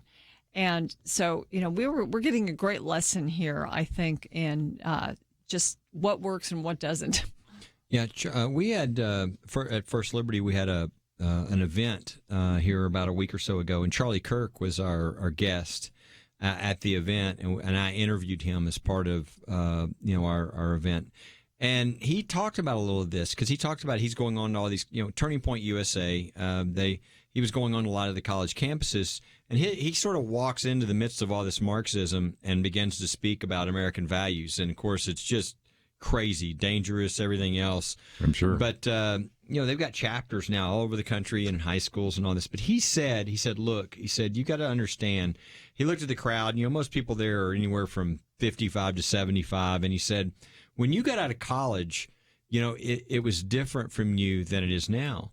Now, when you get out of college, you have like $80,000 or more of debt, and then you're looking for a job, and you're, I think his comment was, your lesbian basket weaving from Africa major, doesn't exactly, get you a great job, and or so your gender studies course. Exactly, and so you're out now, and you've got all this debt. And I think he said it was a high percentage of people that end up being baristas, after college. So you're doing this, and you got this huge debt. And meanwhile, what they've told you all through school is all this Marxism that, that there's this upper class, and that they're pushing you down, and there's these oppressors, and that you have no hope, and that and so all this message of you got to overthrow the government, you've got to, and this is young energy. He says this is where revolutions come from. And he says almost all of our college campuses are spewing this garbage to these young minds, and then they're coming out with huge debts and not a job, and kind of it looks like a hopeless situation. He said, so guess what? You're feeding a situation here that is not healthy for the country, and it's bad for them, but it's bad for the country. So that's exactly right. What Ned Ryan says in the article that we've got at pointofview.net, a major reason for this is our colleges and universities. I mean, I think Charlie has maybe a total of 4 or 5 colleges in the country that aren't toxic. Mm-hmm. And, that includes a lot of things that your listeners are probably thinking, well, my university is okay. You'll be surprised. Yeah. It's really not. And the stuff they're teaching, you'd probably be shocked by if you're not like Grove City or Hillsdale or a few others. I mean, there's not very many. When you look at the schools, and we mentioned debt, the price of tuition and debt has fueled each other kind of back and forth all the way up. And so we have that. And then these kids have this expectation of a big salary when they get out. Yes, they do. And I've always wondered about, it really changed from being you work your way up in a company, or you work your way up and you start out with a lower salary, but it's almost impossible to start out with a low salary if you're $80,000 to $100,000 in debt when you graduate. Yeah. He also talks about the fact there's something else, and that is when they're reacting, they may be wisely reacting against crony capitalism, which has been skewed the wrong way. So in some respects, they also are looking at something that's a pale or very false reflection of what the free enterprise really is. But while we're talking about rioters and protesters and other things, let me go to Rick in Florida on the Good News Network. I think you want to talk about some of the contrast you see between, say, some of the pro-life protesters and some of the things we see out in the streets today. Tell us more. Yes, thank you, Mr. Kerby, and thank you for taking my call, and thank you and Ms. Penna and Mr. Kelly for all y'all do. And praise God for, the outcome there in California, and thank you, Mr. President, also for that. But what I wanted to mention is I was listening to Focus on the Family this morning and was reminded of the Tucker Carlson show where they had some pro-life protesters in Washington, D.C., and they were using sidewalk chalk to write on the sidewalks, their protest. And what they were writing was Black preborn babies' lives matter, or Black preborn lives matter, meaning the unborn. And they were pro-life protesters. And I just wanted y'all to, they're peaceful.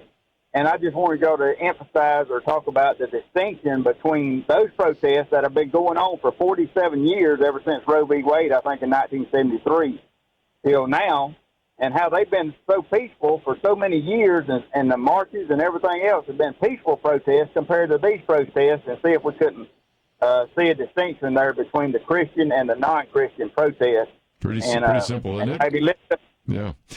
One of the things that the National Park Service has said is that not only are the pro-life protests peaceful, they pick up all of the debris. There's no they littering. leave it nice and clean. And so they love them. Yeah, the March for Life is always wonderful. Have you seen what it looks like after some of these anti-Trump protests in Washington, D.C.? I mean, we've all been in Washington, D.C. at one time or another. We've seen some of those. And if you haven't seen some of the pictures, it is just horrific. No, but it's a good point, right? I mean, somehow the pro-life protests don't, sort of drift into violence and looting and saying we have a right to your property. It's usually singing and prayer. It's exactly right. But I would point this out because it's kind of, I might be overstating this, but I don't think I am. I do think the next election will decide whether Roe v. Wade is overturned. Yes, I think so. I think if Trump were to win the election, I think he would probably have 2 more justices that he would get to appoint. And I think Roe v. Wade would be overturned. Now, that doesn't solve the issue because it would just go back to the states. But the federal takeover of, this issue would be over. And that would be a pretty big deal, obviously. And that's one of those big issues in the upcoming election. We have to take a break. But when we come back from the break, Kelly, a lot of people have been asking me, do you think Donald Trump would put out another list of judges he might put forward? So I want to get your thoughts about that. Also, some people are making some statements about Kamala Harris that shouldn't be used. And so I'm going to give you some thoughts there. Also have quite a bit to still talk about this idea of mail-in ballots, the post office, all sorts of issues we'll talk about, and maybe a preview for the Democratic Convention. All that coming up right after this. Sometimes I think about seeds. You ever stop to consider that some seeds become entire trees and some trees grow up and produce fruit? Other seeds become flowers or vines that bring us vegetables or berries. And some trees don't have fruit, but they're just pretty, especially in some parts of the country when it comes to the fall colors. Yes, sometimes my mind goes off like that. And I also think about such things when it comes to the seeds that so many have planted in the quest to impact our nation through Point of View Radio. You may think that your gift is a small thing, but like a seed, it can grow to have an impact beyond your imagination. If you want to see beauty again in America, consider planting a seed today and making a difference by joining the Point of View Truth Team. Get the details today, right now, by visiting pointofview.net/team or call us at 1-800-347-5151. Plant a seed for a great future. Cultivate truth. Pointofview.net/team. and 800-347-5151. Point of View will continue after this.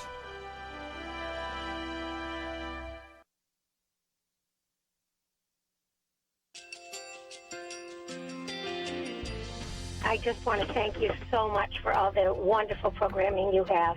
You're just absolutely fantastic. I recently started listening to Point of View, and I really found it interesting because of the different subjects you cover. Thank you for that. I really appreciate everything that you do in keeping us informed. Thank you, Kerby, for everything that you have been doing. I appreciate all the work that you're doing, advocating for the Word of God. Thank you so much. Point of view, I think, is absolutely necessary because it's a Christian perspective, a biblical worldview perspective, and receive very current, up-to-date information about what is really going on, week to week in our culture, which is changing so rapidly, and yet it's morally sliding backwards. Yeah, I'm just, first of all, I thank you guys. Y'all's program is wonderful, and enjoy it every day. I learn so much every time I listen to it. Point of View Radio Talk Show.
Hi, this is Kerby Anderson. Each day we take on the tough issues and provide a biblical perspective to them. The topics we cover are wide-ranging: apologetics, theology, prophecy, creation and evolution, intelligent design, marriage, family, child-rearing, the millennial generation, friends and society, politics, economics, business, religious liberty, the Constitution, public policy, foreign policy, military policy, tensions in the Middle East, abortion, homosexuality, pornography, sexual ethics, media, technology, history, and America's godly heritage. We talk about anything that affects your faith, your family, or your freedom. So don't go anywhere, because Point of View continues right now.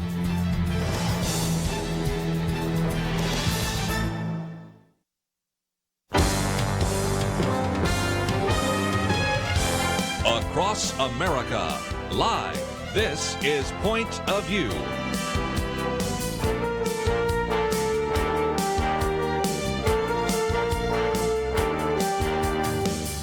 And now, Kerby Anderson. Back once again, if you'd like to join the conversation, 1-800-351-1212. Penna Dexter and Kelly Shackelford here. We have posted quite a number of articles. We're going to talk about Kamala Harris again in just a minute, but I thought for a second, just before we went to the break, we were talking about judges. And this week, when we had Professor John Yoo on, outstanding interview, outstanding book, we had him on Monday. He talked about, as Kelly does, the impact that all of these about 200 judges have made in the federal courts and the appeals court, which we just talked about a minute ago, and the Supreme Court. And one of the things, Kelly, that you mentioned is that 4 years ago, something that has never been done before that I know of was candidate Donald Trump said, here is a list of the people I would probably put on the Supreme Court. We've noticed 2 of those ended up on the Supreme Court. And I think we've had some listeners say, well, is he going to do something like that again? Yeah, he is. He announced, again, the media reports pointed out that, which I love, that he announced it even though none of his staff knew he was going to do it. Well, that happens a lot. I think he had a really good instinct. I think what happened was people were, like Point of View listeners, were watching these decisions, and they were watching like Chief Justice Roberts, and they were like, what is happening? What are, these are bizarre opinions that are coming down from this so-called conservative court, right? And they were kind of disappointed. And I think he realized at that point, I need to redo my list, and I need to announce it so they'll know I'm still serious about this. And so what he announced is at the beginning of September, he will be announcing his new list. He's going to clean up the list and do a new list. Now, this is important because when he came in, and he, typically a president is going to pick the Supreme Court justice from somebody who's already a judge. And so when he came in, his choice was to pick from like Bush appointees. Okay. Now, almost 4 years later, he can pick Trump appointees. Yes, he can. So you see the difference now he's not picking, again, it always had been the politics of so-and-so's my friend, he's politically known, blah, blah, blah. That's how people get on the court, and not of what is their judicial philosophy. Let's go into depth about everybody. And that changed under Trump because it was like, I don't really care if he's your friend. What's his judicial philosophy? What's the proof? What's the data in his lifetime of his opinions? What is his approach? And they're picking originalists. And so the result is now you've got a number of these Trump appointees who have been on the court and have already shown what they will do in decisions that have really proven themselves, and that show what they will do if you put them on the Supreme Court. Because that's always the problem, is we're not sure what they're going to do. Mm-hmm. And a lot of times the thing for judges to do was to hide. So if they get like a big issue on Second Amendment or on abortion or on religious freedom, you'll see them kind of avoid getting to the issue because they want to preserve. Well, now what's happened is we've got judges that are going, I'm not a politician, I'm a judge. What does it say? Well, Roe v. Wade's not in the Constitution, so that's what the Constitution says, The Second Amendment says that you do have protections under the Second Amendment, You've got these strong opinions coming out that are going to the original meaning of the text, and they show you exactly what they will do when they get on the Supreme Court. So that list, we're working on a lot of the research and data on that at First Liberty. In fact, people can go to First Liberty and look under our judges. You can look at all the seats that are open, everything that's happening. You can look at the individual judges. But a list is being worked on to have great choices so that if President Trump were to get other choices on the Supreme Court, you can see exactly the type of justices. Biden has been challenged to do this, but so far it might work against him. They haven't decided to do it, I think, because some of the liberal people on that list might not go over well with some other people. So for whatever reason, they have refused to come forward with a list of who he would appoint if he were president. I think this time, I know one thing that happened last time with the other list was there was some history of cases that were actually brought to the attention of the people that were making the decision who's on the list. And they some of that was not always taken into account. And I hope, Kelly, that this time it is, because, I mean, to me, the worst decision in this session was the Bostock decision that changed the meaning of sex. And Justice Gorsuch, I mean, he's an originalist, right? He's a textualist. You thought he was until we that thought opinion, he was, but right? he somehow was able to make it textualist, at least in his mind. And so the decisions that he made before could have helped us have a little better view of that. And so I'm so glad that we now have Trump judges to look at their actual cases and decisions. And I hope that there's a great body of information brought to light for this list this time, because, we have such a great opportunity. Let's put it that way. If President Trump is reelected for the court, we have a great opportunity. Yep, there's no doubt. I mean, as we're looking through and doing reams of research on all of these, what we're finding is that there are a lot of these Trump people who've just issued decisions on all kinds of things. You look at Judge Ho, who's had opinions on religious liberty, sanctity of life, Second Amendment, racial quotas, transgenderism, Chevron deference about administrative power. Just you can go down the list, long list of a lot of different things. You got the same thing with a number of these issues. You got Judge Pitlick, who's new to the court, but has done a number of these things. Lawrence Van Dyke, who had a real history going into this. You've got Branch and Duncan, and there's just a whole bunch of them that have gone on the court. Collins, the one out in the Ninth Circuit who issued this really strong dissent on the church case out there when he was in the Ninth Circuit about whether the churches could be closed. So you're seeing there's a lot of opinions now from these people he's appointed where they're real clear with their judicial philosophy. And so he can make a really strong list, and that'll be coming out, he announced, at least in early September. And we're certainly doing everything we can to just do all the data. Let's look at the data. No more so-and-so's my friend, I trust him. That's not the way to do this. If you're 50 years old and you are 45 or whatever, and there's no evidence, to show your philosophy, your opinion, your commitment, your will, your courage. You've been staying safe. Then that is not who you want, okay? We want people with a record. We want people that have shown courage, that have stood for what they knew was right, because for whatever reason, if you get into the Supreme Court, you get into Washington, D.C.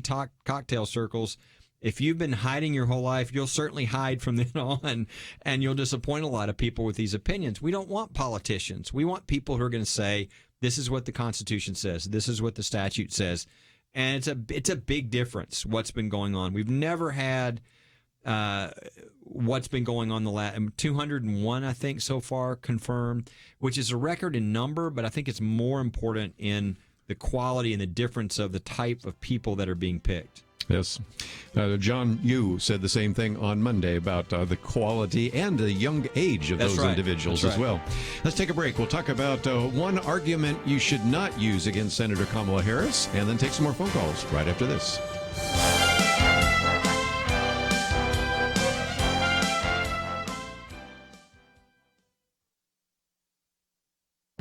This is Viewpoints with Kerby Anderson.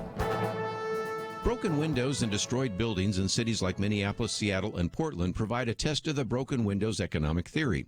Dr. Merrill Matthews writes about this because some economists failed to learn the lessons from the French economist Frédéric Bastiat. I've written about this in the past, but here's a quick summary.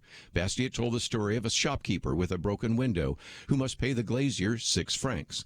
This seems like good news because it stimulates economic activity. The glazier appreciates the good fortune. The problem is the shopkeeper could have spent that 6 francs on something else, new shoes or a book for his library. The problem with the broken window economic theory is that you're taking money from Peter to pay Paul. It may stimulate some economic activity, but the net result is that Paul wins while Peter loses. Breaking windows, vandalizing buildings, and burning some buildings down will provide economic activity for builders and contractors, but someone will have to pay. Either the money will come from the city budget, which means that those funds will not be available for other city projects, or the money may come from insurance companies, which means that those of us with similar insurance policies will pay more in the future because, after all, destruction took place in these cities. Sadly, for many shopkeepers without insurance, there won't be money to rebuild. The broken windows will remain broken. Finally, there's another cost. Some of the people who lived in these cities and neighborhoods will move to safer cities and states. They won't want to live through the chaos again. Workers who were employed won't find work in the destroyed areas of the city, so they'll either go on unemployment or leave the area to find work elsewhere. These broken windows might merely signal a future broken economy. I'm Kerby Anderson, and that's my point of view. For a free copy of Kerby's booklet, A Biblical View on Anti-Semitism, go to viewpoints.info/antisemitism. Viewpoints.info/antisemitism.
You're listening to Point of View, your listener-supported source for truth. Weekend edition, if you'd like to join us, 1-800-351-1212. Penna Dexter, Kelly Shackelford. We'll get to a phone call in just a minute, but I did want to at least put one article on the table, maybe to talk about an argument you don't want to use. From time to time, I've noticed that sometimes we will take 3 good arguments, and then we'll have 1 bad argument. And sometimes it just leaves you open for that. And sometimes the argument is so poor it shouldn't be used. And I'm starting to see in various news outlets suggesting that maybe Kamala Harris does not qualify because she's not a natural-born citizen. Now, if you don't know her history, she was born in Oakland, California. So that makes, first of all, just think about this. John McCain was born in Panama. Okay, Ted Cruz was born in Calgary, Canada. Okay, so let's put that in perspective. But because her father was a Jamaican national and taught at Stanford, by the way, her mother was a breast cancer researcher from India who actually taught and did research at the University of California at Berkeley. I guess she mostly did research there. That technically, when she was born in 1964, neither were a naturalized U.S. citizen. Well, if I remember right, when Ted Cruz was born in Canada, his father at that point, I don't know if he was a naturalized citizen. So anyway, this has made its way around, and because you have one law professor out there at Chapman University that's making this case, I just think it's not a good argument, and it's just another one of those birther arguments that we need to set aside. So I just thought I'd take the time to say, if you hear that argument, don't pass it on in your Facebook post, okay? Yeah. Being born here, there's a lot of things that are up in the air about natural-born citizen and what it means. One of them is not. If you're born here, that doesn't count. I mean, hello. And it just hurts you. It hurts all the other good arguments. That's what I was saying. There's a plethora of arguments of why she definitely should never be president and should not be vice president, but that's not one of them. And again, why you said be president, a lot of people are already calling it the Harris-Biden ticket because almost everybody assumes, and I've seen surveys say that most Americans are convinced that Joe Biden will not make it through 4 years. He certainly would not run again. And so if he was indeed elected, and right now the assumption is he may be elected, he'd be the oldest individual coming into the Oval Office ever. Right? And I think watch this week. I mean, the Democratic convention is coming, right? And I mean, he's not showing up to the convention. What is the excuse? Well, the China virus, right? Well, I mean, like they couldn't bring him in to give a speech and then bring him out without having contact with other people. I don't buy it. I think he can't get up and give a speech. I wonder if it's going to be live, or whether they're going to pre-tape it. Well, that's the thing. And edit it. Yeah, we're not going to know. It'll be live tape over the, and we've all seen the interviews and stuff. He just can't last that long without some pretty serious gaffes. So I think it'll be fascinating to watch this week because I think what we're going to see is they will have done enough with him taping to where they have an entire speech that he could not give if you had him come in person, and that's just evidence of the fact that there's serious problems on the other side. And I've said for a while now, I'll be totally shocked if he shows up for a debate. I just I feel really sorry for him. My wife keeps looking at his wife and going, "Why are you letting this happen? It's not right." And I know people are on the pure politics side, people on the Democratic side are thinking, well, we'll just get him through and then we'll, but that's just not right. I mean, you shouldn't be doing this to him. And I think most people know he's really not up to what this requires, which is really, this is the highest level of, having your senses and everything else. And I think this week will be fascinating. I think, if they were going to do a real surprise and if he was in great shape, what they would do is they would have him surprise show up and give his speech. We'll see. That would prove a lot of things to people, but I think there's no way that's going to happen. Think about the unprecedented difference in this election. I mean, so many things are different. No rallies. We've had no rallies because of COVID. Really no speeches on the part of the Democrat. We've had Trump give speeches. No conventions. I mean, they're conventions, but they're very different. No debates, maybe. I mean, there may not be debates, at least on the presidential level. And the VP is, now it looks kind of like the VP is really the one running for president in a lot of people's minds. And then no president, because really, if Biden is elected, he won't be the president. There'll be this coalition of people who knows who they are running the country. And that's a question that I think the American people are going to have to resolve, because you do almost get the sense we've got an empty suit or two here on the Democratic side. So where is the power behind the throne? And there are people that are both Democrats and Republicans that have been asking that question. And I think as we get closer to the election on November, that's going to come up a lot more, isn't it? Yeah, and you always look at, obviously, there are a number of people that are only going to vote for Biden because they're just going to be on that side, and a number of people that are only going to vote for Trump. And the people that are only voting for Biden, I think, are not voting for Biden. No, they understand. They're voting for non-Trump. Yes. Well, the enthusiasm gap for him is way below the enthusiasm gap in polls for Trump. So that's the thing, is this other group in the middle that, which, you find it hard to believe that anybody can be in the middle these days, but there is always another group in the middle. I don't know that voting against somebody ever was the way to win. So I just don't think that's a winning approach. So this is just really an odd election that one side is really saying, this guy's really bad, so vote for me, even though you're not sure that I'm even going to be the president. It's an odd election. I just think in the end, those people will tend to drift towards, something where they're voting for something, not sort of I'm voting against that side. And I've heard some people actually say, you remember the movie Weekend at Bernie's? I'll vote for the dead guy before I'll vote for Trump. Yeah. And so that's some people will say that. or That's whatever crazy. on both sides. That is just nuts. And, so with the convention speeches, though, saying that that Vice President Biden won't go and make the speech, but I think the excuse he would give would be there won't be a crowd there to make a speech too. I mean, Trump is not going to make his speech. Then there shouldn't be a COVID threat, should there? Yeah. And I don't know how they're going to do these speeches next week. In some respects, we're kind of guessing. I saw the lineup of the speakers, and it is interesting that some of them are only getting a few minutes, like AOC just gets a pre-taped a few minutes. But how interesting is that going to be? And are you going to have most people not even tune the conventions in? It was always hard to get people to watch conventions anyway, but at least there was some excitement. These are going to be even less excitement than some of these baseball games that we're all supposed to watch right now, where we have artificial people in the stands. This is nuts. Kelly, you asked a question a minute ago about the list of Trump names, and I thought we'd take this call real quickly. We'll go to Georgia, WPWB, and Jeannie, I think you have a question there about Donald Trump posting those names of judges. What's your thoughts? Knowing the Democrats, would this give the Democrats time to get a lot of junk, create a lot of falsehoods, etc., on the justices ahead of time? And the second thing is, would it be harmful to the families should all this kind of thing be put out by the Dems, and would that dim these nominees from even desiring to be appointed or voted on?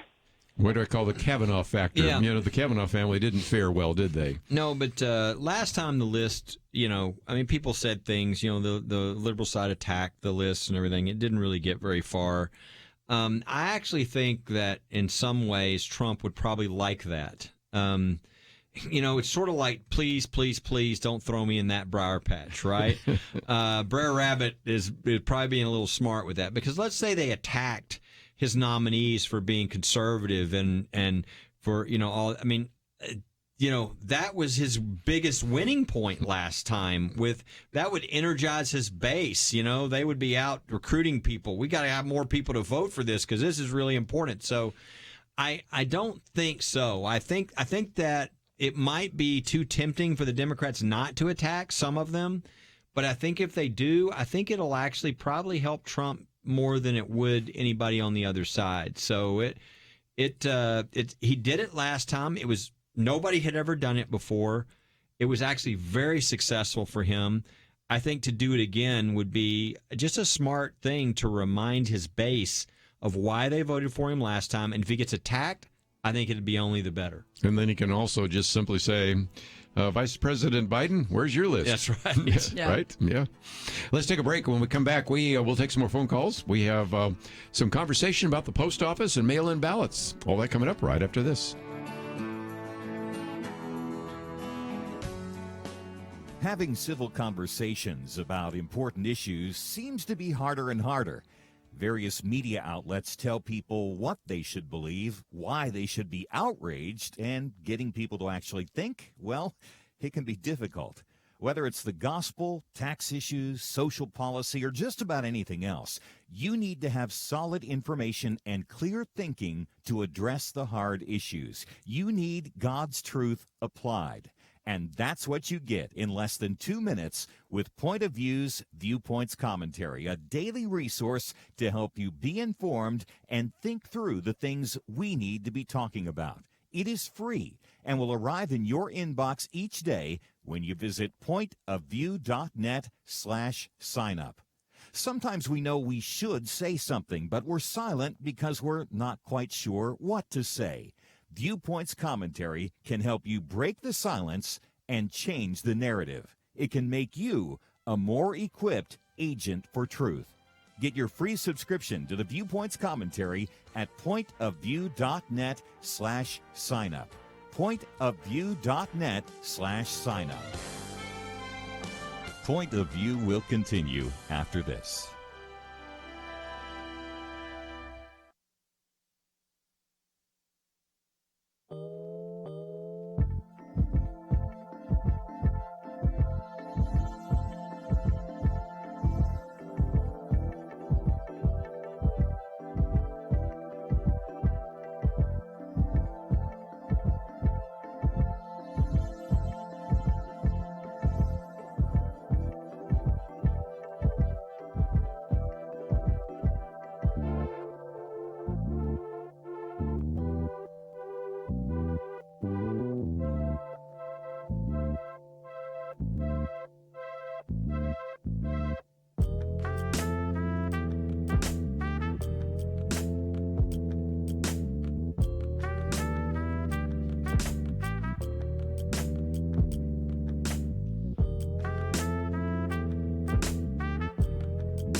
You are listening to Point of View.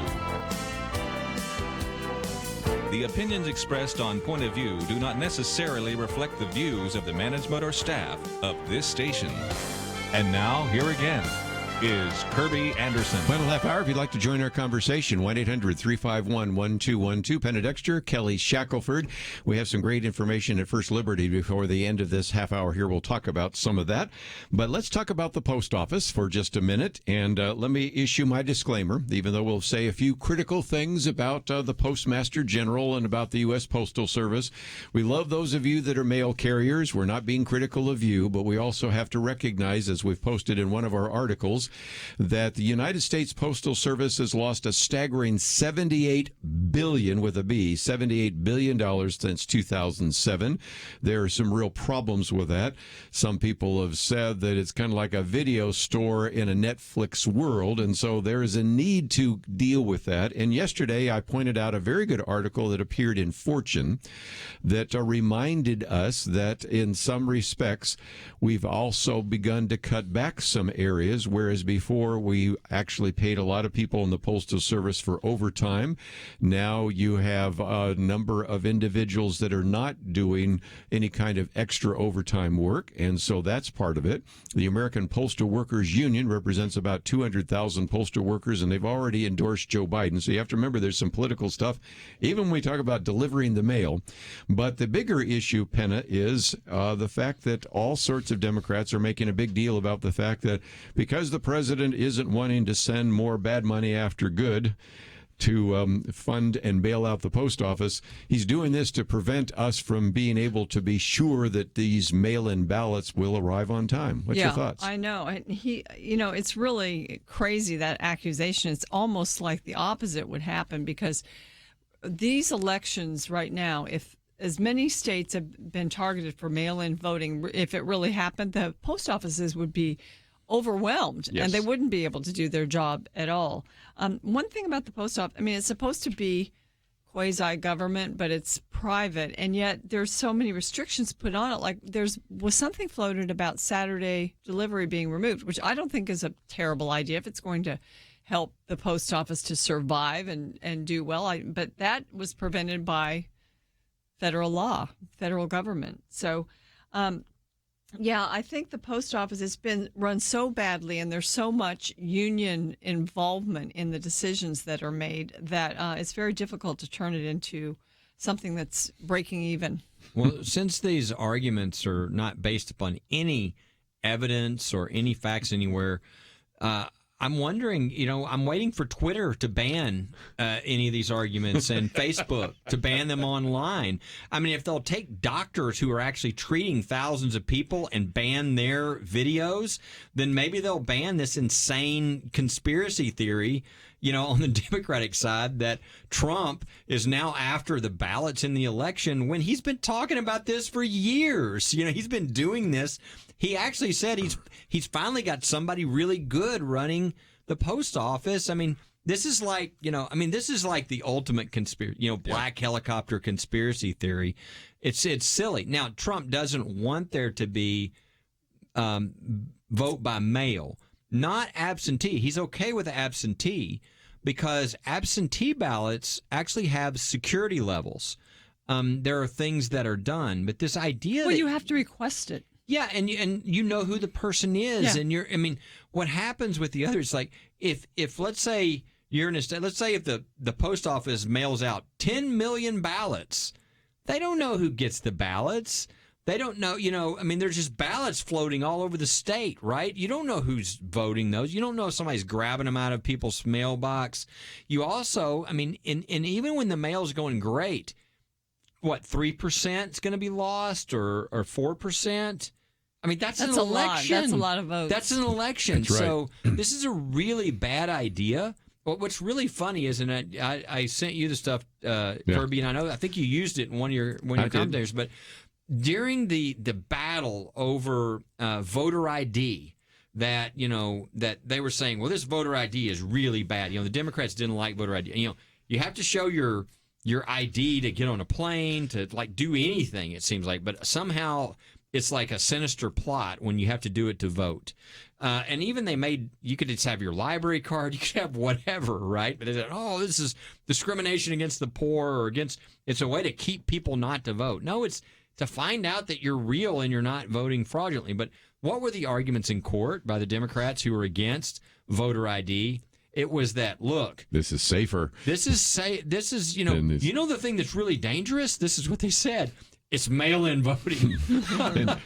and our friend James Ho used that in his piece. And now this is what they're arguing. Is, no, we want mail-in voting, And so I think anybody who, is reasonable knows that, look, we need to find a way to do this securely. And the idea that you're going to change the law like Nevada, 80 days before the election, and you're going to try something brand new and just going to mail ballots all over the state. This is a really bad idea. Look at the election that just occurred in New York. What was it, a month? It's now been 2 months. 2 months, and they still in June, and they still really don't think it's right. Yeah. Okay. Yeah, they finally just decided the 12th congressional district. Now multiply this across the country. That's right. Does everybody? One of the big theories is that we're not going to know the result for 30 days of the presidential election. Very true, yeah. Now, thank goodness the founders have to think of everything for our future idiocy to protect us, Thank goodness that the founders have it to where on December 8th, you've got to get your electors and you've got to have all that in place and move to. So there's a deadline in the Constitution, so they can't just drag this out for however long. By the way, that also hurts the black helicopter conspiracy theory people that says Trump is going to drag this out for 2 years and remain president. Again, I haven't seen that one banned from Facebook or Twitter yet, but maybe it's not Christian, it's not pro-life, and it's not like a doctor that wants hydroxychloroquine. So those are the only things we can allow that. and one of the others is they're going to have military people literally show up at the Oval Office because they're going to have to drag him out of the office on January 20th. That's a crazy one. And these are said seriously on some of these talk shows. It's really dumb, and it's just not true. But there is a real problem here. There's a real problem here. The other problem is there's a real concern of the lack of election workers, because most of the election workers in the country are older. They're retired, and many of these people feel more in danger from the Chinese virus, and therefore there's a concern that there's not going to be enough people, and that could really slow things down. Think if you've got millions of ballots arriving, right? And you've never had a system before, and all of a sudden all the election workers you usually have aren't there. This could be a real problem in a lot of different ways, but it's not because there's a sinister plot in the post office. When you mentioned the 12th congressional district, that was one that finally was decided just arbitrarily by the judge, but they actually threw out 25% of those mail-in ballots. Yep. Think about that, 25%. People don't know that if you're supposed to sign, people won't sign. Right? There's all these things. They didn't have postmarks because they were self-paid, postage paid, so they didn't have a postmark, so they don't know when they came in. That's right. All this stuff. Yeah. It's really a problem. One of the interesting statistics is that Republicans vote a lot more in person than Democrats do. But I don't know what. I'd love to find out the philosophy of that. I know the thinking of Republicans, which is, I'm going to make sure my vote counts, so I'm going to go in and vote. I don't know why the Democrats don't think that way, but for some reason they are more willing to vote by mail than Republicans. I don't know if they get more votes that way. I just know that Republicans would be more likely to make sure, I guess they're more conservative, right? So they're like, well, I'm going to make sure my vote counts, and so they go in. So who knows what effect all this is going to have, but it's a mess. And I'm just praying that whatever happens, it's obvious, the election day, and that we don't have some debacle going on for 30 days. Because I think the period we're in right now, there's just a few states that have been doing mail voting for a while. So they've got their system down. But to throw this out there for many, many states getting on the bandwagon that we're going to have all mail voting at this late date when they don't have their systems set up, and we've got this presidential election that's so important, could be so dangerous. And I don't know that the argument is being made well enough right now about how dangerous it really is. And I would encourage people, if they're listening to this and they want to do something for their country, go to your county or call your party or whatever and say, how can I help with the election? How can I, be an election worker where I can serve? Because you might need some training beforehand, and that's something you can do for your country, because there are going to be people that can't do that. Maybe they're 80 years old and have, diabetes or whatever, and they just can't risk having all the people come in. And so, you could take their place. So one of the things they're trying to do is get young people to do this, because they're not really at danger here. And so maybe young people, or have a group of young people. Maybe your church youth group, the ones who are college age or whatever. Think of ways to do this. There's ways you can get involved and make a difference in the election. Let's take a break, and we might take some more phone calls if you'd like to join us. 1-800-351-1212. We'll come back and talk a little bit about what to expect in the Democratic Convention next week, right after this.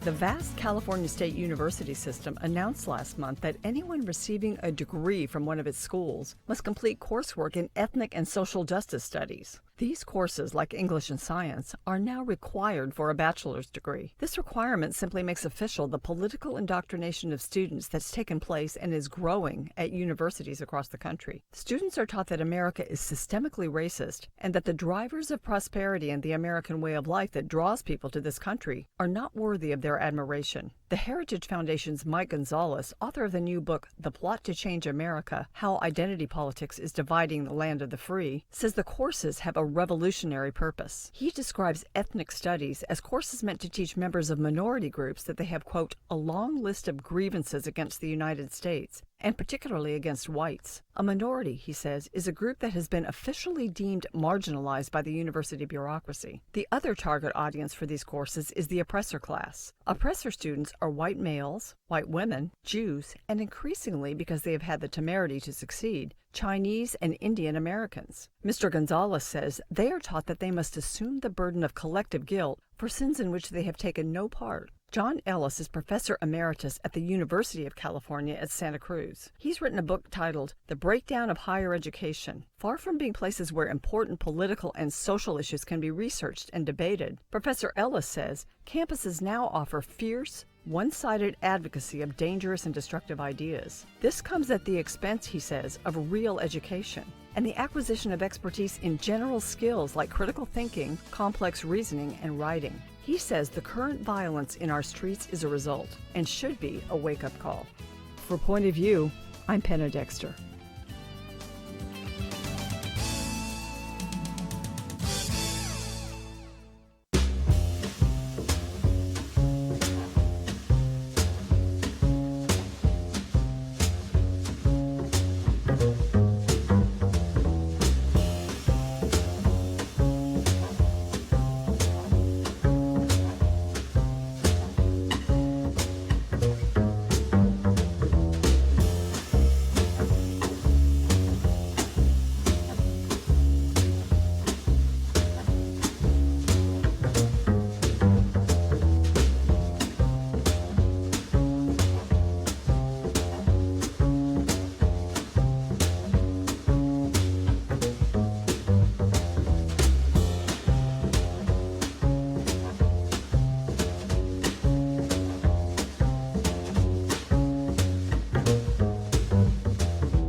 Now, back to Point of View, your listener-supported source for truth. Back once again, just for a few more minutes. Tomorrow, of course, is going to be the weekend, and you'll start hearing a little bit more about the convention. Starting Monday, you'll hear quite a bit, of course, and that is when you will begin to see how the 2020 Democratic National Convention will be different than ever before, maybe less relevant than ever for both the Republicans and Democrats. But let me give you a brief overview. Monday is going to be We the People. Senator Bernie Sanders is going to speak.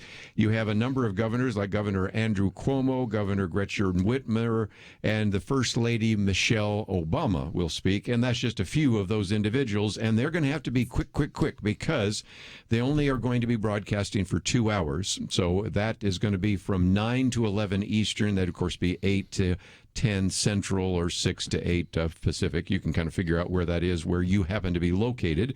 And they're going to talk about the pandemic. They're going to talk about how people have been marginalized and all the rest. Tuesday will be leadership, and that's where you got the former acting Attorney General Sally Yates speaking, Chuck Schumer, a number of others, and the former Second Lady, who will also maybe be the First Lady. That would be Dr. Jill Biden, and that'll be all about leadership, and there will be a keynote address and a few other things like that, and also the perfunctory roll call to actually put everybody into nomination.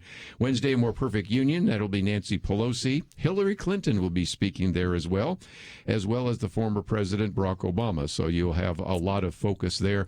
Probably that's where we'll also hear from Kamala Harris, although she's also scheduled to be involved on Thursday, which I think maybe will be just to introduce Joe Biden, who will speak along with Cory Booker and Gavin Newsom. But this is going to be the most unusual convention, Penna, that we've ever seen before. So one question I have, and I don't know if it says that in what you're reading there, but will these people all be in their various venues and locales That's hard to doing determine. their speeches? Yeah. Are they going to bring them all together? Is there any dynamic, or are we going to be able to tell? Are they going to do such a professional job of pulling this all together with backgrounds and things that are maybe similar?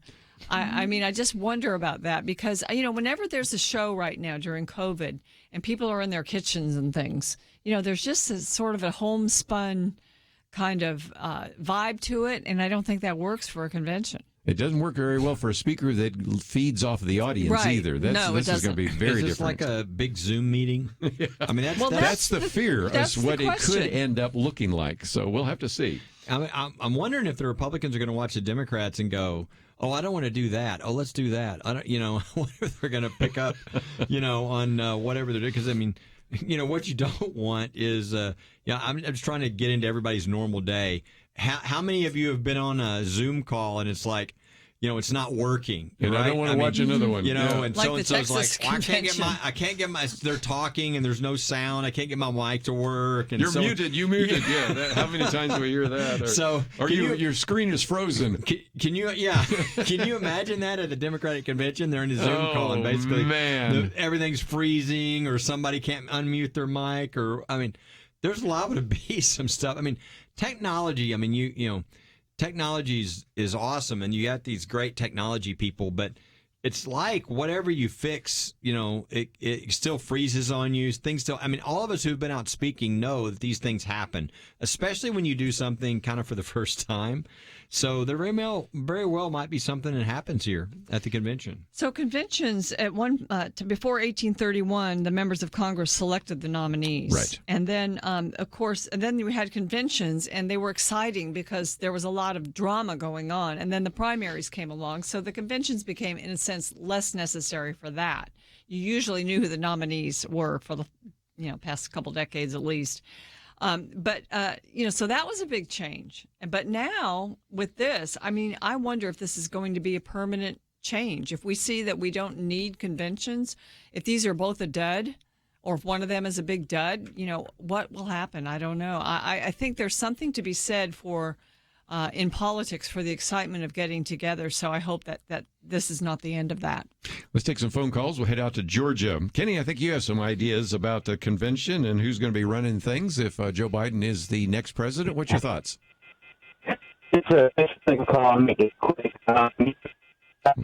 Well, again, we unfortunately had a bad line, but he was talking about the fact that he wonders if Barack Obama might ultimately be in charge. And, of course, I mentioned Michelle Obama. There have been a number of people that have hinted at the fact that she was given the choice first, that Kamala Harris was second choice. Any thoughts about that? What about that? I would be shocked if she wasn't offered the VP spot, but turned it down. Again, if I was the Obamas, I sure wouldn't accept it. I mean, they're making money hand over fist. They just bought a $24 million house in the Hamptons, and there's no scrutiny to their lives. So the idea that she would take the VP, now it would be tempting because, again, most people think that whoever's the VP is probably just going to end up being president if he wins, because that Biden is in no shape to handle that job and will have to bow out at some point. But obviously, I think she said no. I think they offered and she said no. Oh, by the way, a big news alert just came in. A decision was just handed down in federal court in Louisville. It was a Christian marriage photographer who was being punished because they would have been punished under the statute for not doing a gay wedding. And the ruling just came in their favor, saying that this ordinance was a violation of the First Amendment.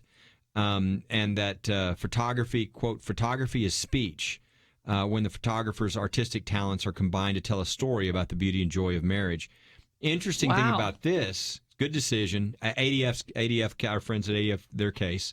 Good thing, though, is the judge on this case, Judge Justin Walker. Oh, I remember that name. That's the judge that we got the case before to open up churches for drive-in services during the pandemic, and that's the judge that we pushed hard for. He just got confirmed to the D.C. Circuit, which is a federal court of appeals, the most powerful federal court of appeals in our country, and he's 38 years old. So anyway, another example of judges and the importance and a really strong religious liberty decision. Let me just encourage you to go to firstliberty.org. And I've said many times before that I get their mailing, and I'm going to hold this one up because I really enjoyed this. This is your most recent mailing. And if you look at this, and many of you might have trouble seeing it, but what it is why the founders gave special constitutional protections to Americans' first liberty, religious liberty. And it's, George Washington, John Adams, Benjamin Franklin, Alexander Hamilton, Benjamin Rush, Patrick Henry, James Madison, Governor Morris. It's kind of interesting. Kelly, I really wish you'd put this as a poster. I'll put this in my office. It was so good. But it's the kind of thing that you learn from Kelly Shackelford. Maybe David Barton knows all these quotes. Maybe Jerry Newcomb knows all these quotes. But this is just, again, a way in which you were educating us about religious liberty. And when people sign up, they can, of course, follow these various cases. They can find out about the judges. And more than once, I've encouraged them to go to one of your events. They can do this certainly by First Liberty Live, and you have some of the best interviews. I think we do good interviews here, They're Penna. great. They're Those great. interviews are really good, too, and I would encourage people to sign up and find out more. Absolutely. I think our last interview was Sean Fout, who's the worship leader at Bethel, who was doing when they were banned from worshiping, they started doing these huge worship events outside in California, and all these people were coming to the Lord. It was really a lot of fun. But yeah, they can watch those, and then there's a deal that says "Be an Insider." Mm-hmm. If they click on that, they'll get the one email a week about what's happening in all these cases, which I encourage people to do so they can pray for these cases, and so they can be the information providers to their own friends to embolden them to stand for their faith and know that they're protected. So again, I would encourage you to support First Liberty and also our good friends at ADF. There's a win for us as well. Maybe we'll talk more about that on Monday. But Penna, thanks for sitting in this week. And Kelly, thanks for coming in. I won't have either of you here next week, so we'll have to do it without you as we talk about what's coming up in the Republican convention. But next week, we'll give you a little bit of an evaluation of what's happening in the Democrat convention. Want to thank Andrew and Steve for their help behind the scenes. Have a great weekend. We'll see you back here on Monday on Point of View. Sometimes I think about seeds. You ever stop to consider that some seeds become entire trees and some trees grow up and produce fruit? Other seeds become flowers or vines that bring us vegetables or berries.